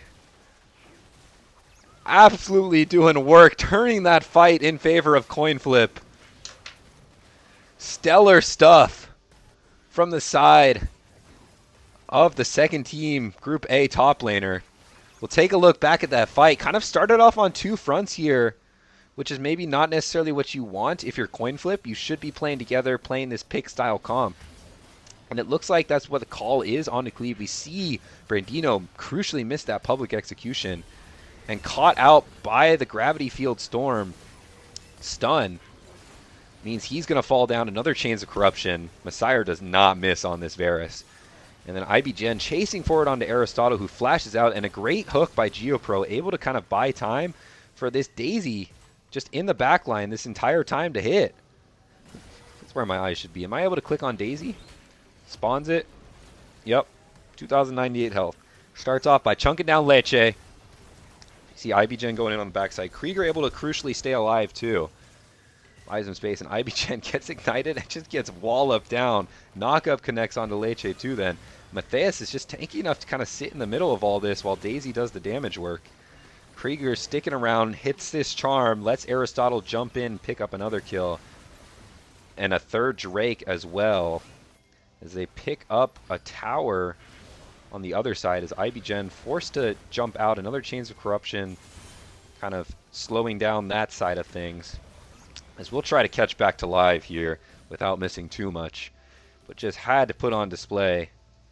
The nightmares are coming back. Daisy is just unstoppable there. We'll see what the answer is for the side of Bucket Johns, as those prolonged fights are not going to work out well for them, especially when this Varus doesn't have Serpent's Fang. It's going to be tough to stick in there. Going to need a reset out of this Viego. 5-1. That's where we need to see BucketJonBets play through, as Brandino looking for a pick on a Sunflower. Public execution is going to connect this time, and Krieger spirit rushing forward with a charm follow-up. GeoPro on the other side buying time for his team, maybe a bit caught out, but at the very least buying some time. Depth charge onto the Varus and a flash out going to keep him alive. His eyes turn towards the top tower now. This Ambessa, after that pick, this is what Coinflip does well. They play so coordinated together, kind of led by Brandino, Matthias, and GeoPro, calling the shots, getting these picks off of overstepping members and then turning that cleanly together. We see the follow-up with the Spirit Rush coming through as IBGen looking in the bottom lane. Aristotle holding his ground here, actually tries to fight it, and GeoPro in the area actually cancels the rocket jump out of IBGen, so is able to trade that back. That's a 1-for-1 that Coinflip are going to be happy with, as getting rid of the jungler there at least prevents any Otacon for the taking. And now Coinflip are up 3k gold after that crucial third dragon fight. Still trying to catch up back to live here, as it is non-stop action in this game 2. Another kind of cancellation of hook there. We'll see if Brandino wants to start up the Otacon. This is what kind of cost him in game 1. This Otacon, not to be trifled with lightly, does a lot of damage, is able to shred you. Maybe things are differently with this Ivern. Leche with an aggressive TP in, though. Brandino cutting off the escape means Leche is forced to flash out early on. In comes the depth charge. The Gragas is going to be able to waddle on out there relatively safely as a tower falls down in the mid lane to minions. And crucially, Daisy falls down without getting too much done. Explosive cast means Chains of Corruption's miss and Leche falls. IBGen in the back line is going to chunk down Aristotle. Flashes forward but not able to get the reset. Aristotle and Brandino kiting out of that one successfully. And now 2 down for the side of BucketJons. Means Coinflip kind of have their choice for the taking. Otacon up right now. Dragon up in 30. Looks like the call is going to be to back up for now.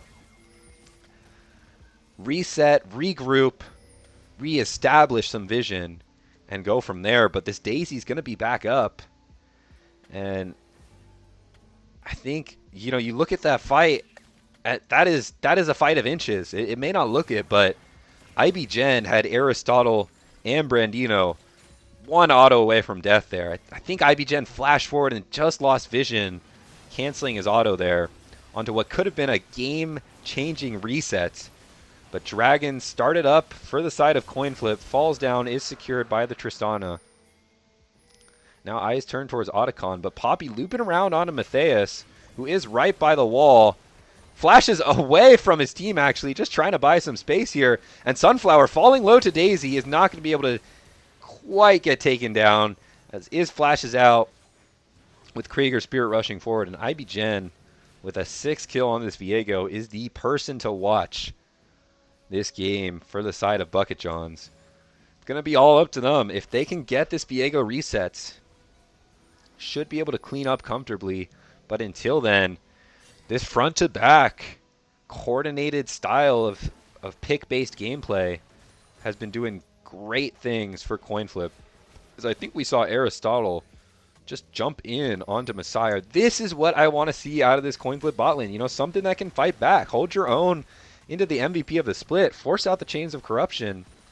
And strike a little fear maybe into the heart of BucketJons, who are now staring down a nearly 3k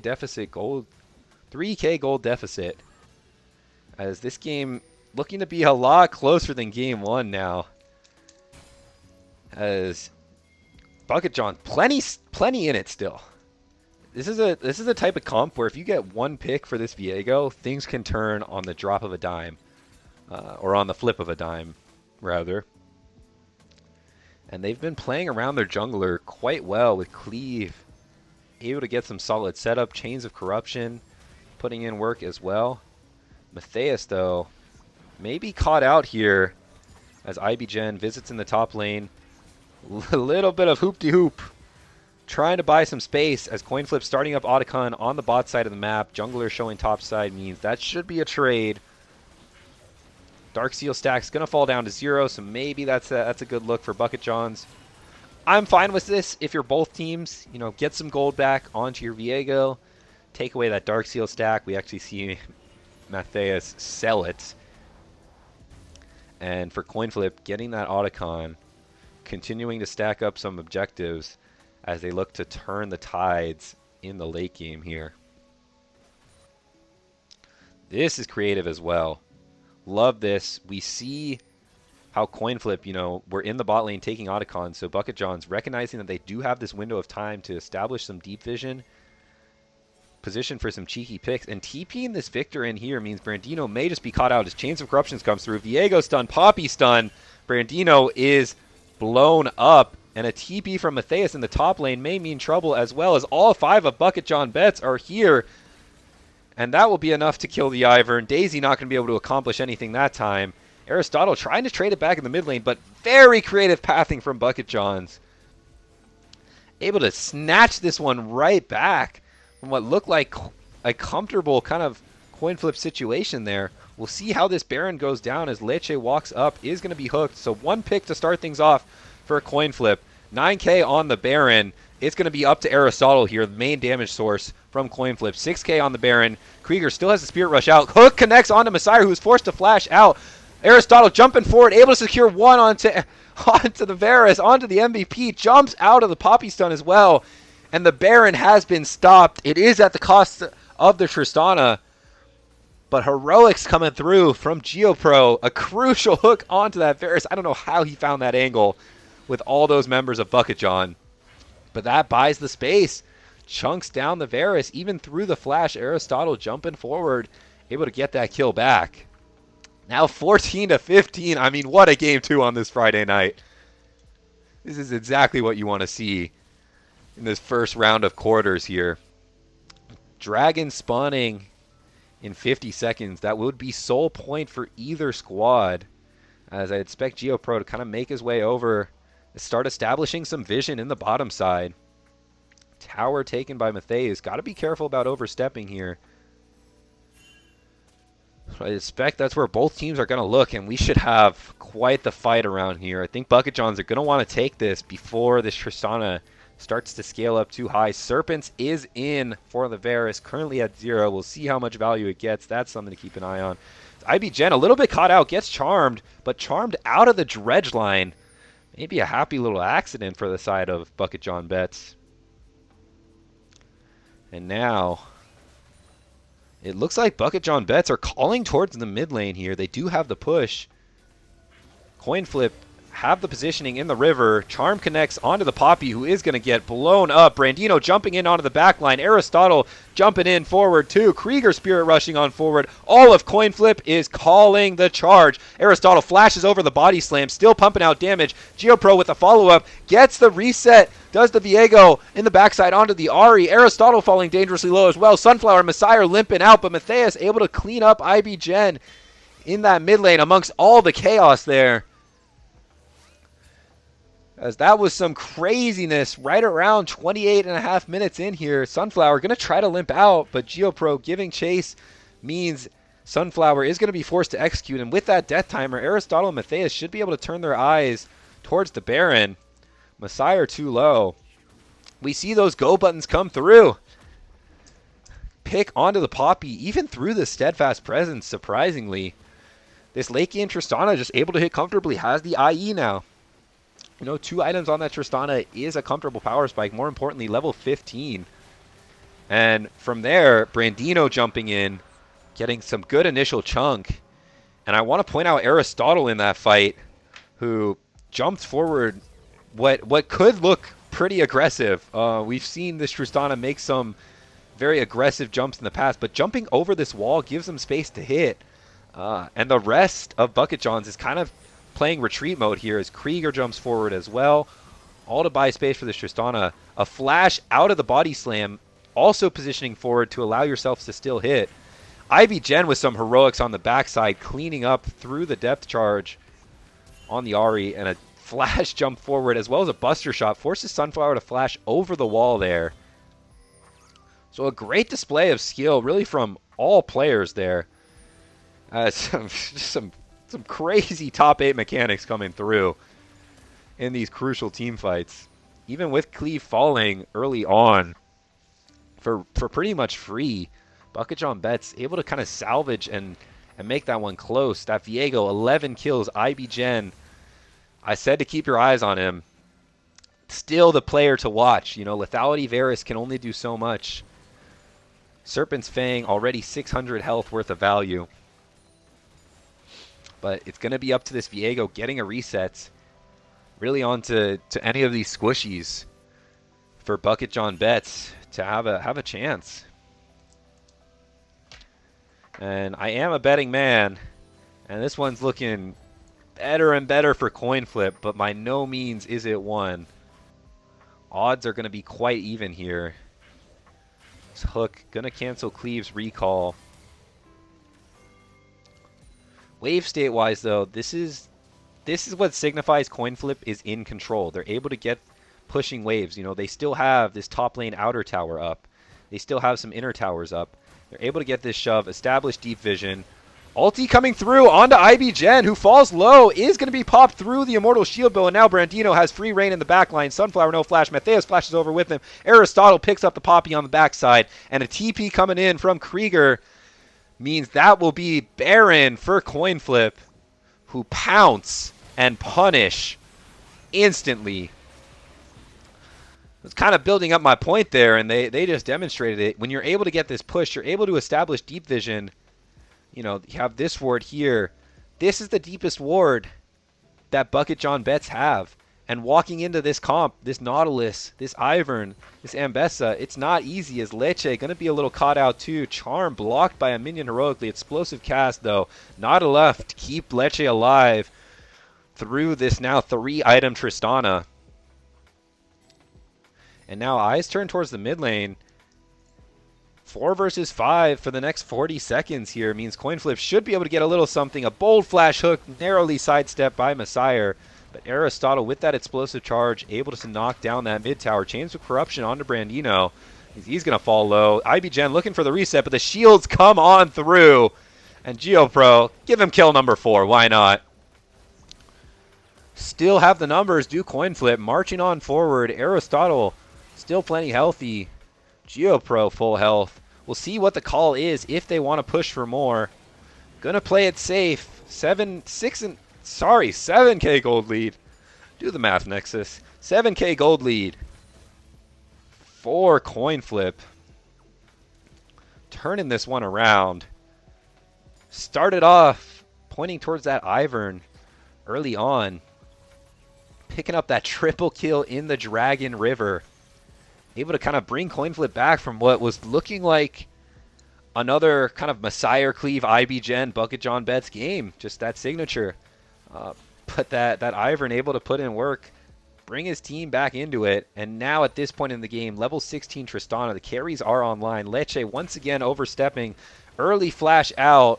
Maybe able to limp away from this one as the Archangels comes through, but a public execution, able to secure another kill. Is Leche falling down. Gonna have to be playing a lot of Hungry Baby eating camera clips for this one. Getting quite punished. And at this point in the game, you see IBGen pushing the top lane, trying to get a little something back, but desperation seeping in. As 5-man squad here, pushing together, still have the Baron. Keeper's Verdict landing onto just one. And Chains of Corruption falling short as well. It is going to be enough to ward off the push for a little bit. Dragon spawning in 20 seconds, though. Cloud Soul for Coinflip on the line. And all this vision control is going to be extremely tough for the side of BucketJonBets to walk up into. Matthias holding the line there early. I mean, this Daisy cooldown, it's 50 seconds. Like, even though you kill it, it's going to be right back up for the next push. And now Cloud Soul, too. I mean, it's going to help you kite out these team fights. It's... Man, this Ambessa Ivern, this one, too, it's something to look out for on the side of Coinflip. I'm just glad, you know, I'm not the only one who suffered and fell prey to it. It is quite the 1-2. And you really don't know what to expect from it. But Brandino navigating the Ambessa quite well. I mean, you really haven't seen him miss a public execution this game. I think maybe 1, maybe 2. But a textbook kind of rotation here. You have 2 inhibs taken in the mid lane and the bot lane. What's left? Top lane. Move on over there. Clear out the jungle on your way. And now 4 items on this Tristana. Should be able to just walk up and take that. 2K shielding reduced for Messiah's Varus. Not enough, though, into the Ambessa Ivern. Explosive charge comes through onto the tower. Gonna chunk that way down. And just playing a slow game, our Coinflip. Don't want to get too caught out. If this Viego gets a reset, it is still trouble for the side of Coinflip. And Poke, still a little potent from Messiah's Varus. But without Baron up for another 2 minutes, they should be able to slowly walk these minions in as the supers crash onto Nexus towers. Aristotle getting chunked by all these piercing arrows, though. Said this could open an avenue up for IB Gen to get a Heartbreaker reset. So Coinflip playing it slow, not flipping the game. Something you want to see from them in what is a tense quarterfinal series. Bounty's coming on through. Let's tell you the story. I mean, 4-1-13 on this Nautilus for GeoPro. It was kind of nullified in the early game, but in this mid-late game, crucial hooks, setting Aristotle and co up for success. Sprandino and Matthias wreaking havoc in the back line, and Krieger there to provide just standard control mage Ahri support. Spirit rushing on forward. And on the side of BucketJonBets, when you have something like Lethality Varus into these units of an enemy, it can be a bit miserable. You know, I think he's doing a great job landing all this poke, but it only means so much. You know, a few hundred health here or there when the team fight breaks out. You know, your Victor isn't too strong, only 3 items, and is not really able to output that damage through the dive of the Coinflip roster. 20 seconds now on the Baron. So that's where eyes are getting turned towards. Spawning in 10. Coinflip going to hold the line here. Make it at least difficult for BucketJons to walk up. Brandino charging on forward. Gets the public execution onto IB Gen, who is CC'd up by GeoPro, and Aristotle picking up that one. Jumping on forward from the Ivern queue as GeoPro flashing on forward. Forces the flash out from Sunflower, but still connects with the dredge line. Explosive cast onto the bot lane. Bot lane double kill for Aristotle. He is jumping forward. Are we in Sweden? Not quite, as Brandino takes the third. Inhib going over to Aristotle. And Matthias giving chase with his Daisy. Scarring another set of 80 carries. As Aristotle flashing in. Having a little fun with it as he deserves it. 38 minutes in. What a game. What a game 2 coming out from Coinflip. And a strong answer back. Gonna fall once more to Aristotle, who caps that one off with 11 kills. And Coinflip even the series up 2-1. 1-1, excuse me. Hopefully didn't caster curse anything there. As we have a game 3. This one's going the distance. The first game of playoffs that we have going to the final game.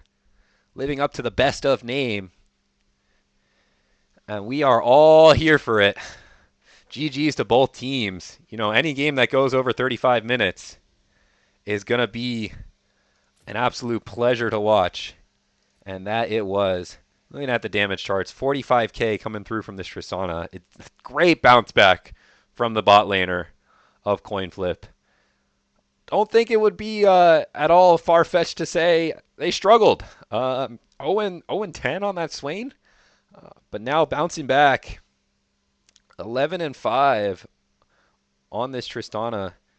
Taking the kill lane, and we'll see what that means in game 3. If they will continue to draft towards this strong bot lane, towards, you know, something that can fight back, as it did end up working out.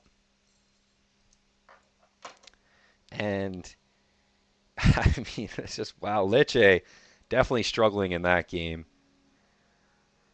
I think the Ivern coming in maybe threw a little bit of a curveball in. Not something you're used to playing against an Ivern Ambessa top lane 2v2. And caught out quite a bit on the side lane. You know, Gragas is this champion that is relatively safe, especially when you go phase rush and you have explosive cast, but not really able to contribute much to the team, as we are invited to this next lobby. I will be right on back. I'll pull up Game 3 draft just in case that starts up. But I mean, my throat is absolutely parched because this is a stunning Game 3. I mean, I hope no one is going to bed. I know it's getting a little late over on East Coast, but if Game 2 is any sign of what's to come, you should be here for it. I'll be right back. Just give me 5 minutes to kind of collect my thoughts.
Alrighty, I am back.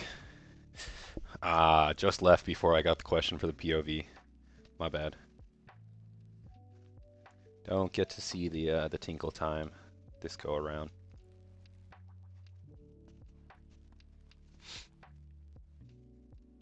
Shoot, what am I doing with this sessions music? Let me switch it up here. Obviously only one choice, right?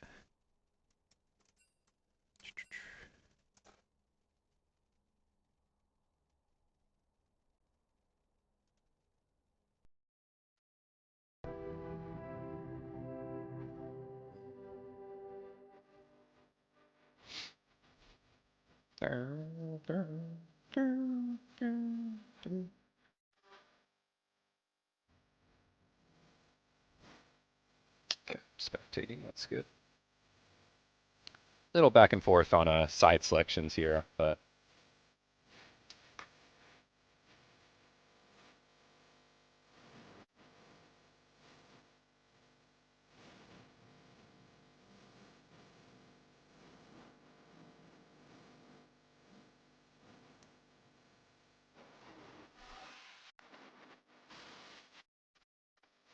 Uh-oh.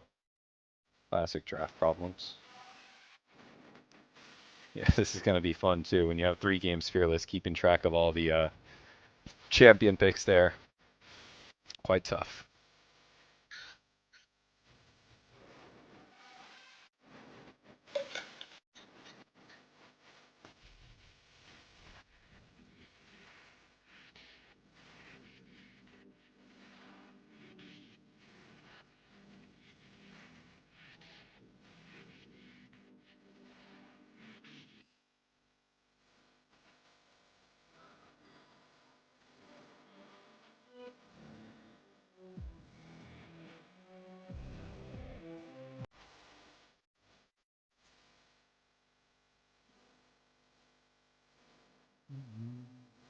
Da, da, da, da, da, da, da.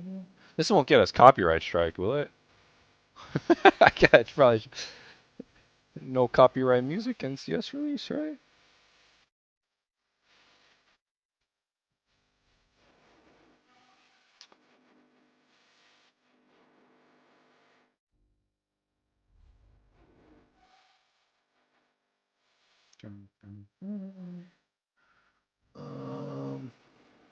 Still no new link, unless I'm mistaken.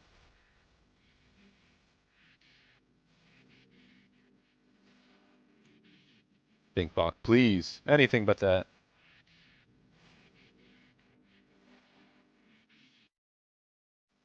Da, da, da. All right, draft has started. We'll go back to something I know that's safe. Creator safe collection. As into draft. Here we go. Coinflip once again on red side. So 3 games of Coinflip red side. 3 games of BucketJon blue side. And some early picks coming on through. We are speed running through drafts. Same 3 bands. And this go around, we have a Lulu locked in for Cleave. So already a new look for the bot lane of BucketJonBets, as it looks like they're playing towards an Enchanter style, maybe powering up their MVP 80 carry Messiah. I think that's what I would do. You're in a pinch. You need to kind of rely on one person to take you over the line. I mean, Martians have the death beam pointed at Earth. Give me Messiah, maybe Messiah Jinx. Definitely a hyper carry. We'll see what direction they choose to take with it. As Azir going to be locked in for Sunflower in the mid lane. So a great late game character there. And we'll see what rounds out round 1 for BucketJonBets. This B3 maybe waiting on Messiah's pick too. You know, kind of looking back at the Fearless games, nothing hyper carry is really out of the table. The 80 carry pool isn't too pinched with that Swain being locked. So you are probably comfortable sitting through another phase of bans. And then looking on Coinflip side, we have Leona Hui. GeoPro Leona. It's a combat Leona. That one I can tell you for sure. So we'll see if that's able to respond into the Lulu. I'm a big fan of Leona into Lulu. Lulu, as annoying as that harassment can be, if Leona connects one Zenith Blade, you are comfortably able to stick on top of that enemy bot lane, CC him up, and a Sivir for Aristotle. Not quite as strong of a lane as I would like, but I know there are some champ pool issues there. Will help kind of round things out for a combat style bottom lane rather than something like that Swain Tom Kentry saw early. Another control mage matchup in the mid lane as a Senna band comes through. Not a huge fan of that. I think that's a waste when you already have the Lulu coming through. I think a Lulu Senna would be an incredibly weak lane. And then a Jinx ban. I do like that, as you got to be looking towards a hyper carry if you're BucketJon, especially when you lock the Mundo on 3, this tanky front line. You need something to match this Sivir late game.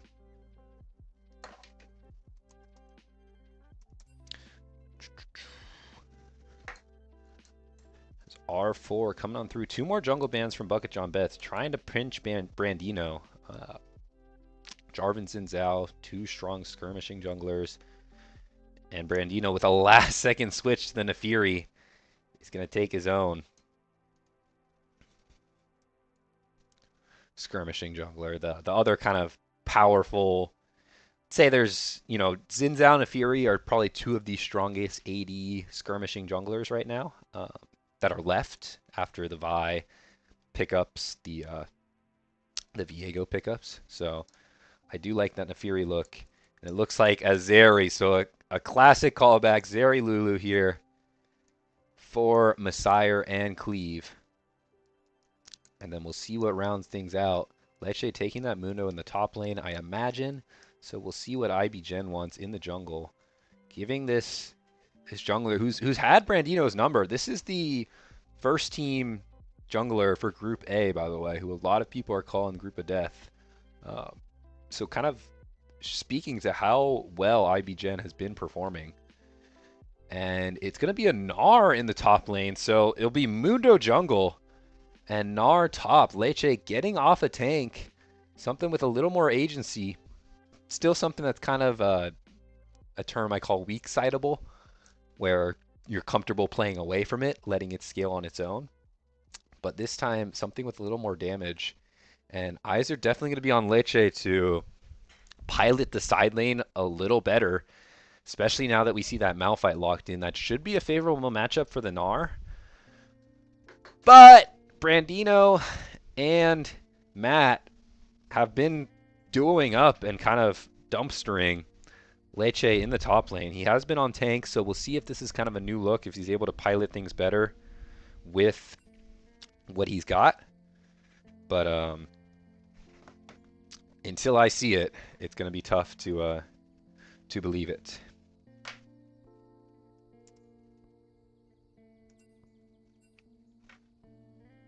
So draft in, how are we feeling, guys? I think it's going to be a relatively slow early game, which, things tend to be when you're in this kind of tense elimination environment, win or go home.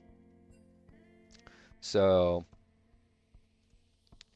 both teams, I do kind of like the angle they're taking. You draft for late game. You have the Sivir, the Malphite, the Hui on one side, and then you have the Dr. Mundo, the Zeri, the Lulu, the Azir on the other. So you're setting yourself up, both teams, strong tank front line, strong late game AD carry, and strong control mage. I think the one maybe difference in identity here, in terms of the raw 5v5 team fight, is going to be the Lulu versus the Leona. Lulu's going to be a lot easier to pilot in those situations. You just press, you press E on your Zeri, you power her up, you save your polymorph for the Nefiri jumping on in, and that should let Zeri free hit kind of stack up. But on the other side, GeoPro opting for the Leona, that's something where the pressure is kind of on you to make something happen. And on that Leona, if he's not able to make something happen, get some good stuns, some good solar flares over the top, it's not going to look like a good pick. And we saw him do work on the Nautilus, so excited to see how things are piloted for him on this Leona, a similar pick in terms of getting in the thick of things. But I think maybe a little bit tougher to execute, as that Mundo especially. That's my biggest point of concern for Coinflip, is how are you going to kill that Mundo? Sivir tank shred come late game will do good, but he's going to walk right on through this Leona Nefiri Malphite, through any CC they have too, with that Mundo passive immunity. So we will be getting into draft. Draft will be mirrored. I'll leave that playing, and we'll keep our eyes here to see draft order in what is a crucial Game 3. Win or go home. This is it. This is your spring season on the line. Both of these teams, two powerhouses. We're at that stage in playoffs now where every team is up there. Coinflip, a storied team in the Midwest League. BucketJonBets, I believe, #1 in the rankings. A lot of people have this team as the team to beat, especially with Messiah as the MVP. And in Game 3, when you put Messiah on something like the Zeri, you're going to be in for a treat. Even on that Varus game, last time, where his team was kind of struggling around him, still able to lay down poke, provide value with chains of corruptions, and try to keep his team in it. And he did in a 38-minute game, kind of alongside IBGen there. I think those will be my players to watch this game. Is how does Zeri... Can Zeri get ahead early? Can IBGen help facilitate that? And can IBGen get ahead early? As if this Mundo does get ahead, it's going to be a menace in the back line. And on the flip side, looking at Coinflip, bit of a different look in the top lane, I'd say, for Matthias. In both of those first two games, he kind of had something with agency, something that had priority in the side lane. This time, opting purely for team with the Malphite. So my eyes are going to be at Brandino and GeoPro again, at least for the first kind of 20 minutes. Actually, you know, we'll throw Aristotle in the mix too, because at 80 carry is going to be the bulk of the damage for Coinflip. And Sivir, you know, Sivir can't do too much early, but I think is facilitated by the rest of the team, so that's why my eyes are towards this Leona, this Nefiri. They should have, you know, support jungle advantage over Lulu Mundo. Mundo pre-6 is going to be very weak. Even at 6, you know, that healing, that injection, it doesn't do too much for you. It's really when you start stacking up Heartsteel and get a few items in level 11-ish, that rank 2 ulti, that healing becomes incredibly potent and incredibly annoying to deal with. So if IBGen can get himself accelerated to that point, it'll be good news for the Mundo and BucketJon. But if not, you're really looking at who gets ahead this game. Is it the Mundo, the Zeri, or is it the Sivir? And I think that will be the tale of the game, as we've seen both these teams navigate leads very comfortably, successfully maneuvering vision deep, playing around objectives well, coordinated team fights onto the same targets beautifully, and on both sides really, even in losing positions. My other thing I want to point out, this is, I'm not talking about the mid lane matchup too much, and that's no disrespect to Sunflower and Krieger, but these have been two players throughout this series and really throughout the season, to my knowledge and the games I've watched at least, where they're the type of players, they're more of that solid rock. You know, they'll take these control mage matchups and provide you a good source of AP damage for your team come late game. They're going to reduce deaths, reduce deficits in the early game, and then contribute come these mid-late game team fights. I think this game specifically, these two players are on maybe the most kind of carry angle champions they've locked all series. You know, Azir with the Emperor's Divide able to turn team fights instantly, and Hui providing quite a bit of damage too, a lot more than, you know, something like the Ahri was last game. So, you know, it's not. I kind of, you know, in the back of your mind, you have your eye on these mid laners, but it's something that you haven't seen too much out of them so far. And so you kind of wonder, okay, is this something we're going to get? Is this something, you know, are they going to step it up here? It's tough to tell. And then in the side lane too, a lot of us saw Leche struggle in that last game. So, you know, we all love our resident baby video sending rec chat guy. You know, great memer, but good vibes can only take you so far. What can this Gnar do in the side lane? You have a bit more of a winning matchup now. You have some side lane presence that you're going to be able to deliver for your team.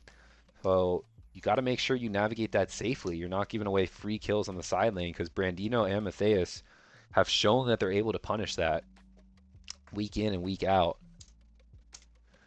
We'll see. I mean, really, every player is in a spot to do work here in this game 3 and provide some sort of value and what could be game-turning crucial value here. It will be good. Silver Scrapes, you know, first Silver Scrapes of playoffs. It's an absolute pleasure to be here. getting into game shortly.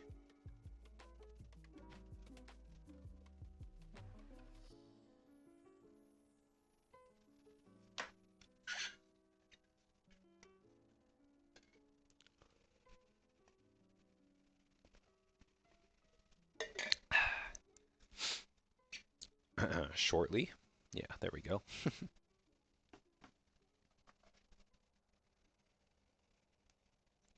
Yep, that's exactly. I brought that up right when you see the Leona, the Combat Leona, GeoPro, PTA Leona there. Um, maybe an Ignar shout. I like the aggressiveness. That's a pick though where,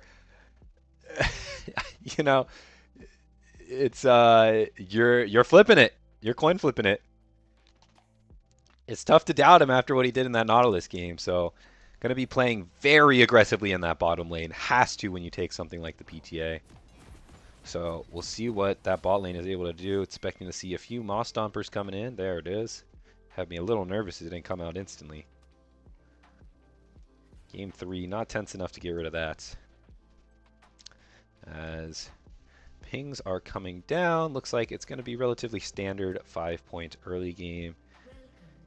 And my eyes now are going to be on this bot lane. Now that we see the PTA Leona, this is where I think most of the early game action is going to be derived from. It's where it, has been taking place all series long.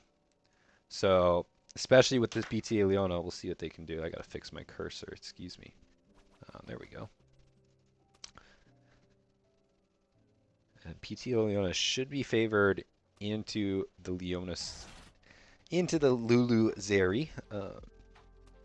Always a big fan of the kill bottom lanes. I think, Op's a lot better than this kind of passive bot lane that you played. When you have a support like GeoPro, you should be locking in something that can go in and follow up and punish and build this lead up, or at least try to fight back.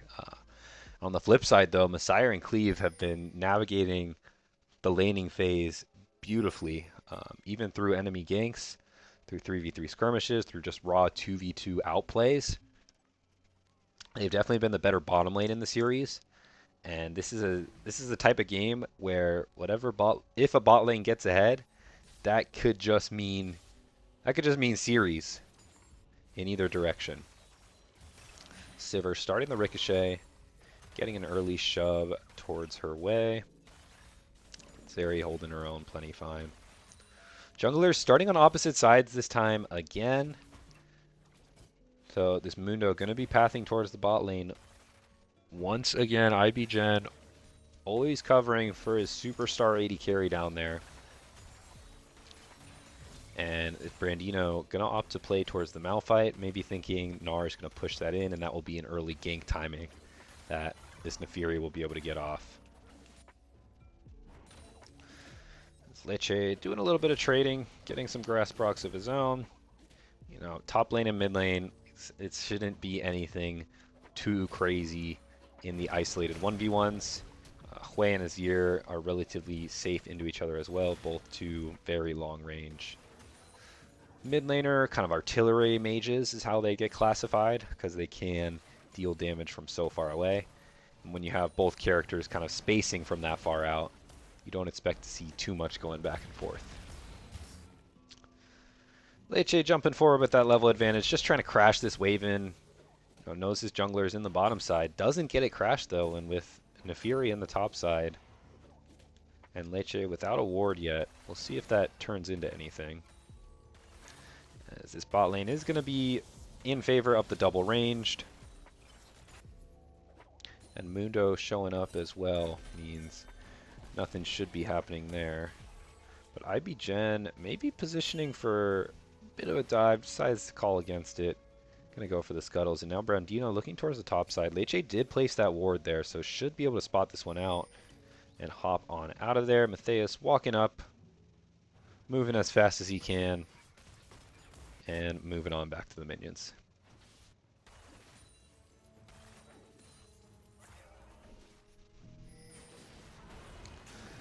I will say, as much as I thought this mid lane would be stable, Krieger is winning out pretty heavily as Brandino has stuck around and is looping in onto Leche again.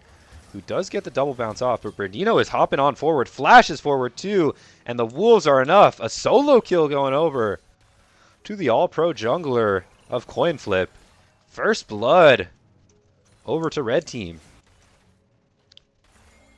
So great looks for Coinflip early on here. You know, we were talking about how tense this early game could be, and an early first blood over as level 4 to level 3. This is a fight that Cleve and Messiah want, and GeoPro doesn't, as we see him walk out, popping the Eclipse Shield. So, yeah, it was warded. I think Brandino looped around.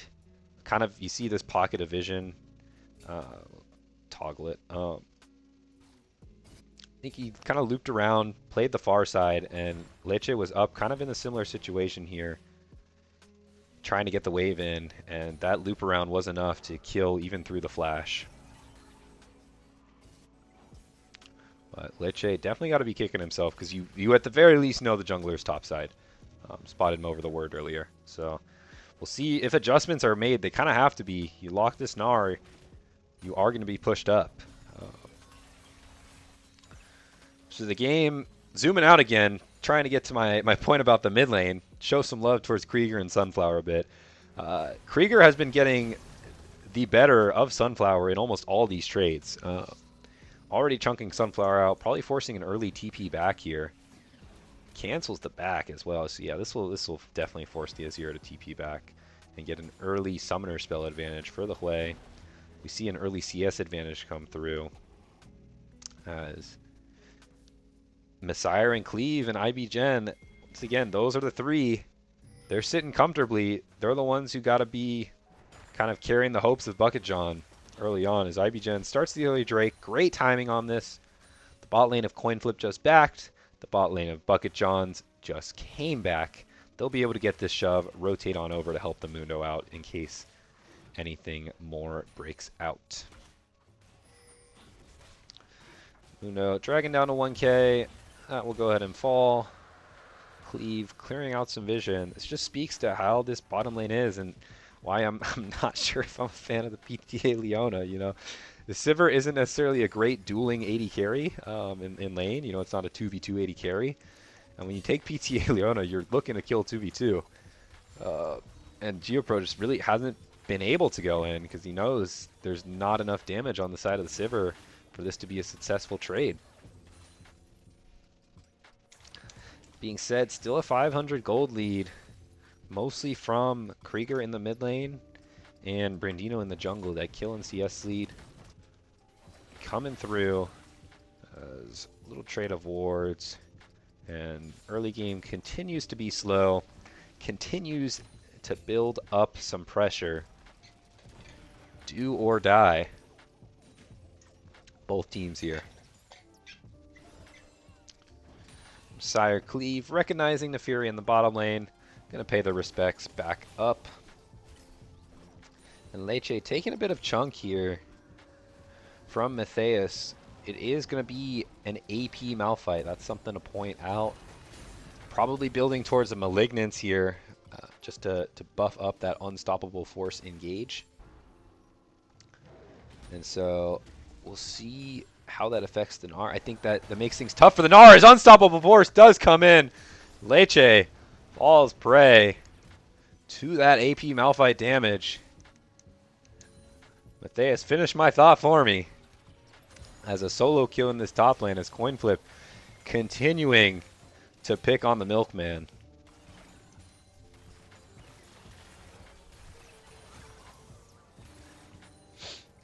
Grubs up as well means Brandino and the Malphite are going to turn their eyes towards rotation from Krieger, who's had the shove in mid lane all game.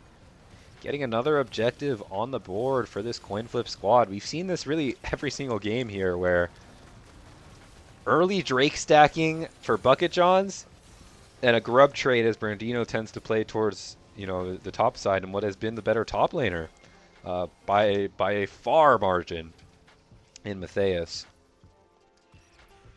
Leche gonna have to lock in as Sunflower goes in for the Emperor's Divide, does tag on to Krieger as the slow comes in, and IBGen gonna try to run him down, does get the kill, no flash on that way probably from a trade earlier, means Sunflower showing up big there, starting to accelerate his jungler. And that is a scary place for gold to be if you're a Coinflip fan. His Mundo is going to be slowly building up towards that Heartsteel. Once he gets to stacking, it can be some trouble. Leche maybe caught out in the top lane a bit again. Brandino showing face. Gonna walk on out though, just fine. Able to hop out. Pretty close skirmish in the mid lane, but Krieger not quite able to trade it back. As Messiah and Cleave continue to push in the bottom lane. Aristotle and GeoPro able to pick that one up fine. The Sivir is farming pretty comfortably. Actually has a CS lead over to the Sivir and Zeri. Or, sorry, has a CS lead over the Zeri, despite the fact that Zeri has pretty much had the shove all game. And now Leche is in big trouble. This is where you got to be calling over your jungler, calling for a swap, getting creative or something, because Matthias has set up a freeze, has the unstoppable force up. So Leche is just really not going to be able to walk up at all. Has to dodge the ult, either flash out or hop out of it, to really have a chance at winning any little fight that goes his way.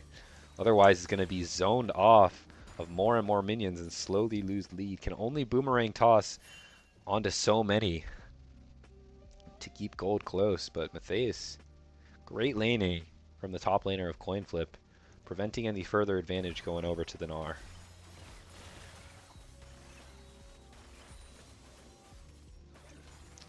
Still inching on over to another game.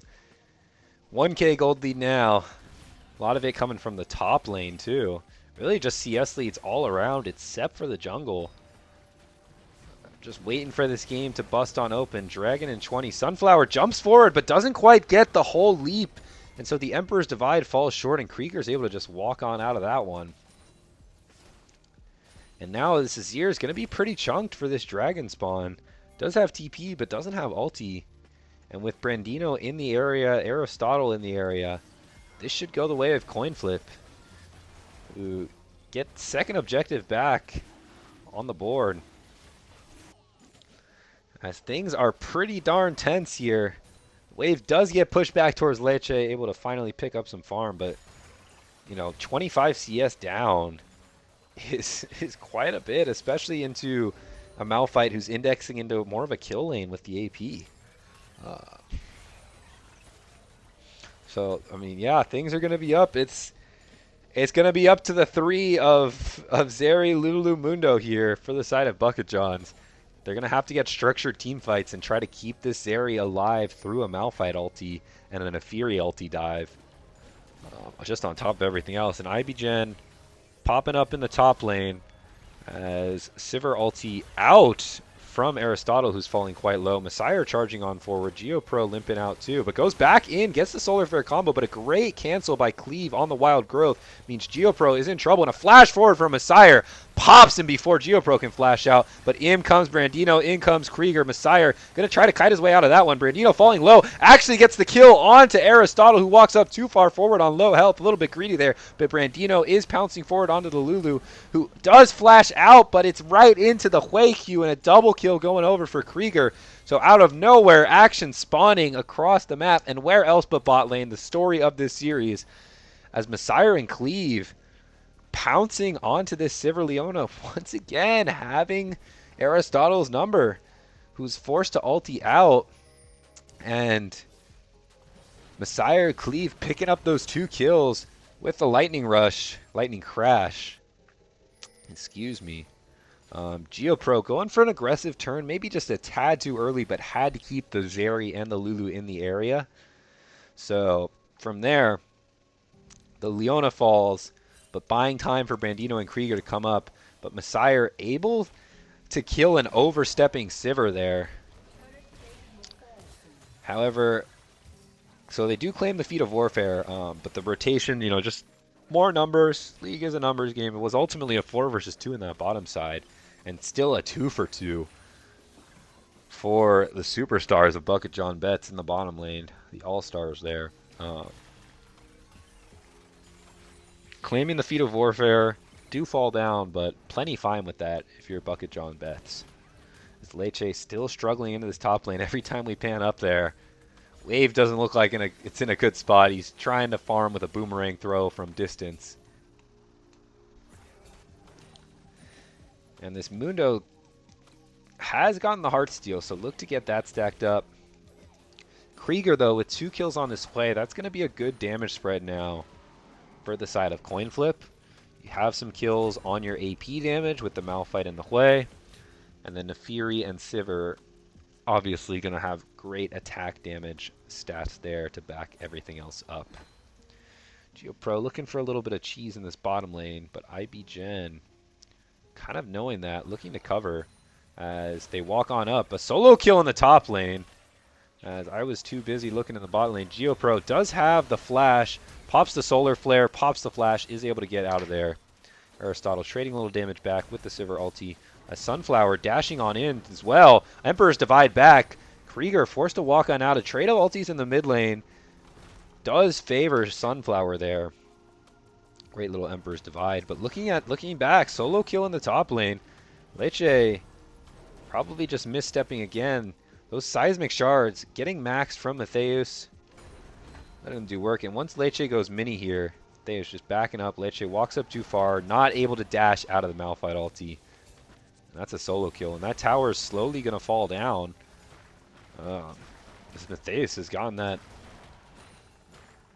Once again, that R5 counter pick in the Malphite showing up. Brandino forced off the Rift Herald as IBGen does have a level on the Nefiri. So it's a very clear tale here. On one side, you have Malphite Nefiri Hui. On the other side, you have Zeri Lulu Mundo. So kind of a kite back team and a go in team. If the kite back is successful, it's going to work out well. Smite does go over to the way of IBGen. Brandino a bit greedy going in. Tries to jump in on a Sunflower, but with the wild growth, that Azir is going to be able to stay alive. Brandino jumping out as well. And with the speed up from Krieger, going to be able to walk it out. So what looked like maybe a bit of a greedy attempt at a steal there. Under the Herald. Doesn't quite get it. 30 health. Quite close, though. IBGen showing up with a smite. And ulti in. Unstoppable force. Another solo kill for Matheus in the top lane. This AP Malphite putting in more work than the Ivern, actually. I mean, it's something to watch. He's been able to snowball early, you know, CS lead, superior wave state control, and some smart ganks from Bandino to accelerate all that. And now, same thing as last game, rotating around the map, extending the lead as it's now 3K for the side of Coinflip. Just 16 minutes in here. And we'll see if they can continue to hold on to this as they start up the Dragon. Both solo laners backing up to TP as the Azir comes in goes GeoPro, catches out Cleave, who still has no flash, and with the Sivir ulti and the Fury ulti jumping over top, that will be enough. Krieger and Matheus TPing in as Chaos breaks out. 2-man stun on the backline from GeoPro's Solar Flare, and GeoPro stunning in the Dragon Pit as well, setting up his team for success in that fight as BucketJonBets, 3 members fall down, and Coinflip claim the Dragon. Gold lead after this tower, gonna shoot up to like 5K. Just 17.5 minutes in. Objective bounties coming online for the side of BucketJonBets, who are gonna be in trouble now. You know, this Zeri, as strong of a late game carry as she is, without a comfortable front line to sit behind and uptime to hit, which is going to be tough to achieve with this now 4-0 Protopelt Malignance Malphite jumping on you. This Eclipse Nefiri and Hui artillery support on the backline. I mean, we saw how that dragon fight went. The go button behind GeoPro is so easy. Cleave oversteps a little bit. GeoPro kind of ambushing from the lack of vision in the Dragon Pit with the Zenith Blade over the wall. And then from there, a Sivir ult popped. Unstoppable Force is flashed out by Leche, who's 2 levels down into this Malphite. 40 CS. It is brutal for this Gnar. Trying to catch back up. Is going to be able to walk back up decently without the threat of the Malphite ult. But Yeah, it's going to be tough. I don't know how to see rune stats. It's a little annoying because I don't think the PTA has done too much, but Aristotle getting run down by IBGen. Forced a Sivir ulti, flash, and barrier out. As Sivir is able to walk away, but that does show that power of what is still a strong three-man squad of BucketJonBets. You know, this Zeri... Oh my goodness. Wow. Raw aura there. That's just one of those things. When you're an AD carry, when you're kind of scared like that, that Protobelt animation looks dangerously similar to a Malphite ulti, and now this Zeri has no flash for the next 5 minutes, including when this dragon spawns. Coinflip gonna have that timered up, and with that unstoppable onslaught, now how is the Zeri gonna get out? Krieger, great flash out of the Emperor's Divide. IBGen has been trying to make things happen on this Mundo, but just hasn't been able to close gaps and punish appropriately. Just nature of the champion. Sunflower still farming up well on the Azir. We'll see if any, you know, incredible Emperor Divide plays are gonna be able to happen. No flashes on either AD carry for this upcoming dragon spawn in 2 minutes. Expect things to stay relatively stable as a farm fest until then, as things can be tough. Rift Herald is going to be dropped, so maybe BucketJon's going to be able to get a little bit of gold back in the way of an objective bounty here. Mundo charging on in, does claim that for his team. Kiting up towards the top side as well as Otacon spawns. 20 minutes in, it's going to be in the bottom lane. Protobelt forward from Matthias, as it looks like Coinflip are trying to give chase. GeoPro falling low here. Messiah going to be caught by GeoPro, and a flash ulti in from Matthias is going to be enough to secure that kill. GeoPro starts it off, Matthias knocks it down. That's been the story of Game 3 here. As 10-3, Coinflip, a clean, controlled Game 3, looking to advance themselves onto the semifinals. And the hopes of BucketJonBets falling down there, even with the cleanse, even with the peel, with the Lulu Wild Growth. All Matthias has to do on this 4-0, now 5-0 Malphite, just get that ulti on top of the Zeri, and there's nothing that squishy AD carry is able to do. 5-0 now on the Malphite. Incredibly tough team fights to navigate for this Zeri. Only upcoming. You know, I think your hope if you're BucketJon is you get your Sunflower Azir kind of scaled up there as well.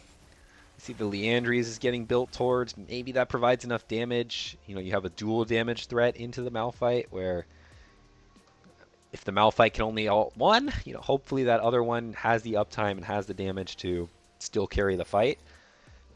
But someone on BucketJonBets is going to have to step up other than Messiah, because this is going to be a very tough game for the MVP to navigate into the Leona. It's really just everyone bolstering up the dive. As IBGen falling a bit low. Pops an early ulti, though.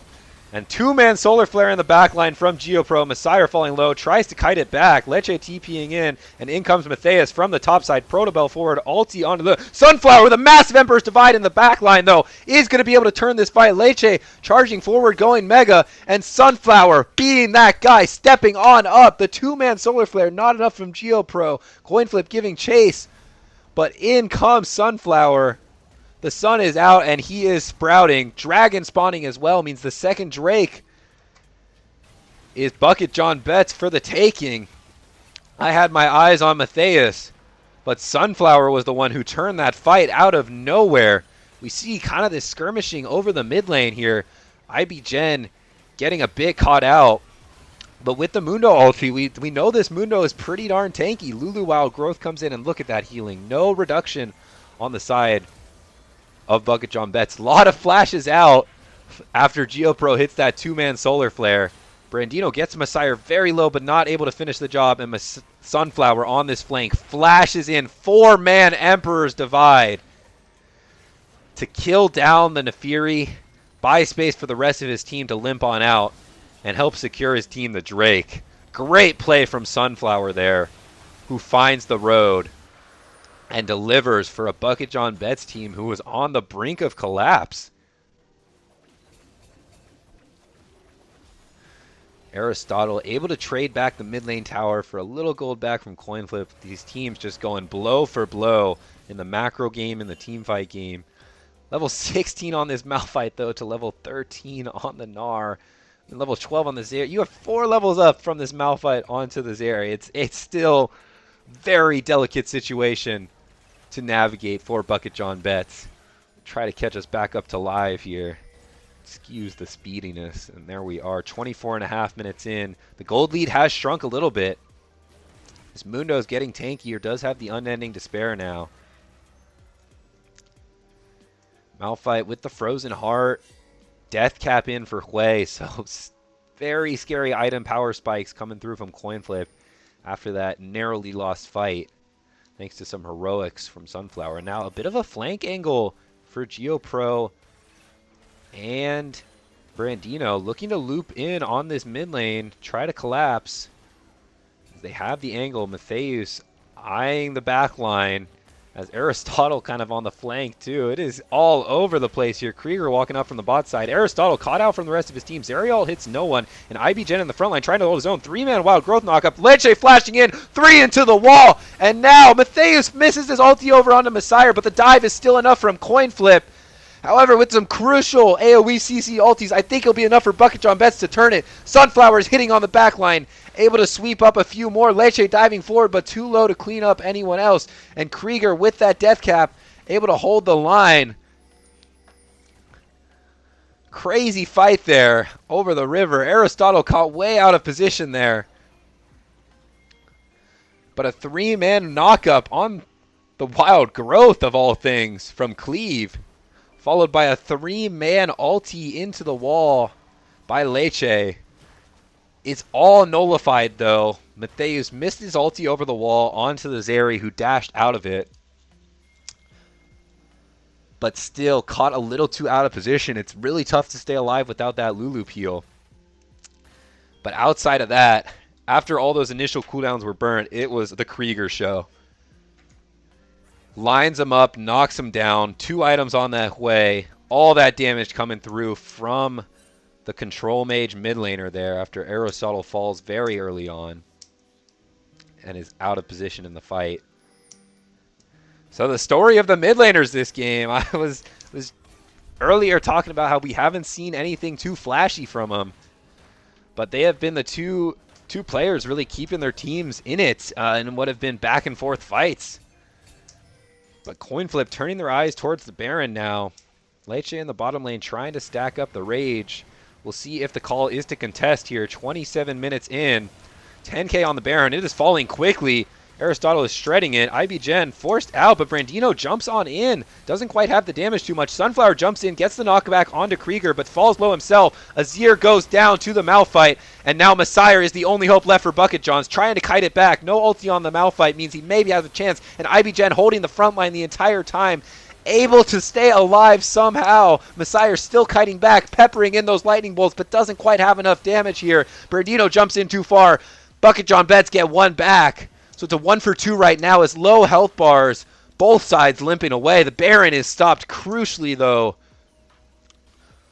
on the side of Coinflip. They're going to have to turn their eyes towards that dragon. Who else? That 3-man squad, Cleave, Messiah, IBGen. Sunflower going in for some heroics.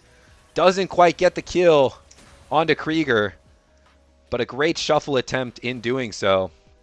No jungler, though, for the side of Coinflip. Mean they're going to back on out of this, and this whole time IBGen made it back to the base, is now full health, and Sunflower is TPing back in.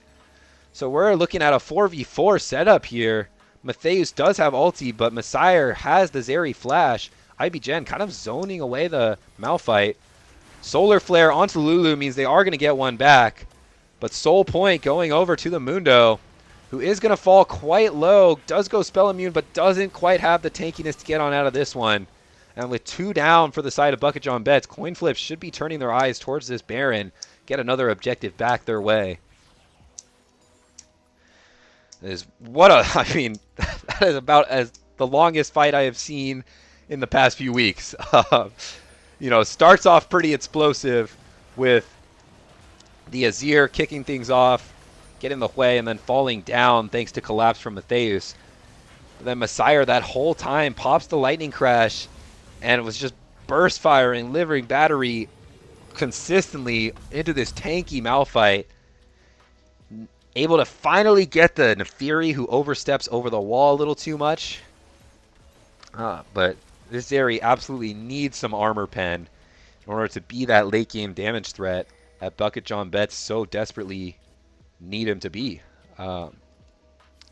They do get that bot tower back, and now with Baron, we'll see what the call is for Coinflip, how they decide to group up, as they don't really have any side lane threat, but going as 5 may not let you accomplish much.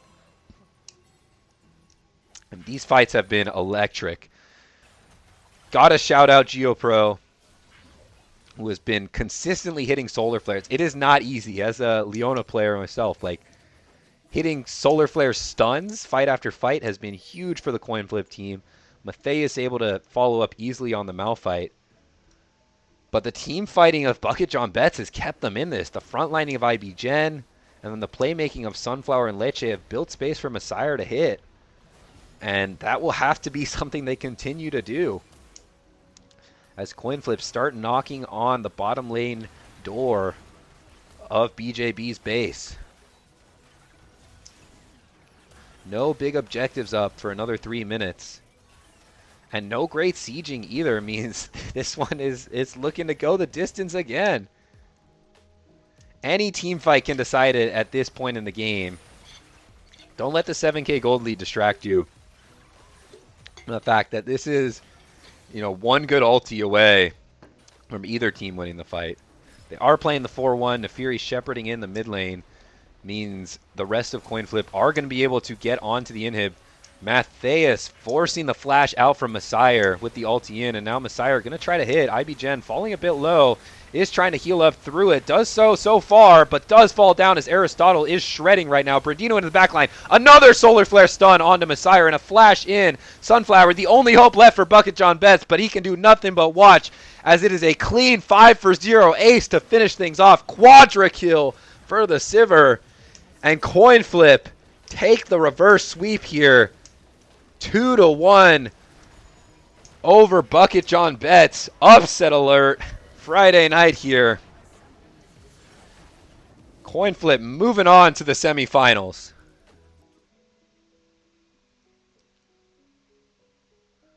What a last little fight there. I mean, that's just, we've been waiting for that kind of the entire time. You knew it was going to happen. You have this super strong Malphite. I mean, level 17 by the end of the game here. Messiah has to flash out of that ulti, and after that, just doesn't have too much survivability for himself. And from there, the rest of Coinflip hit the go button. Aristotle pops the Sivir ulti, and in comes the cavalry. And despite BucketJonBets' best efforts to kind of peel that away and kite that back, not enough. Healing reduction coming through from the Mundo mean they're finally able to topple him and close out what was an incredible series from start to finish there. You're looking at some of the peak of Midwest League.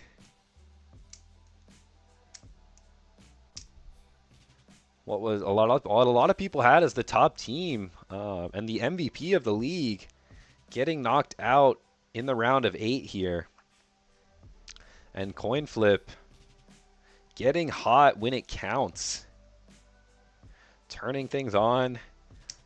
Really nothing but praise to pretty much every single player on that Coinflip roster.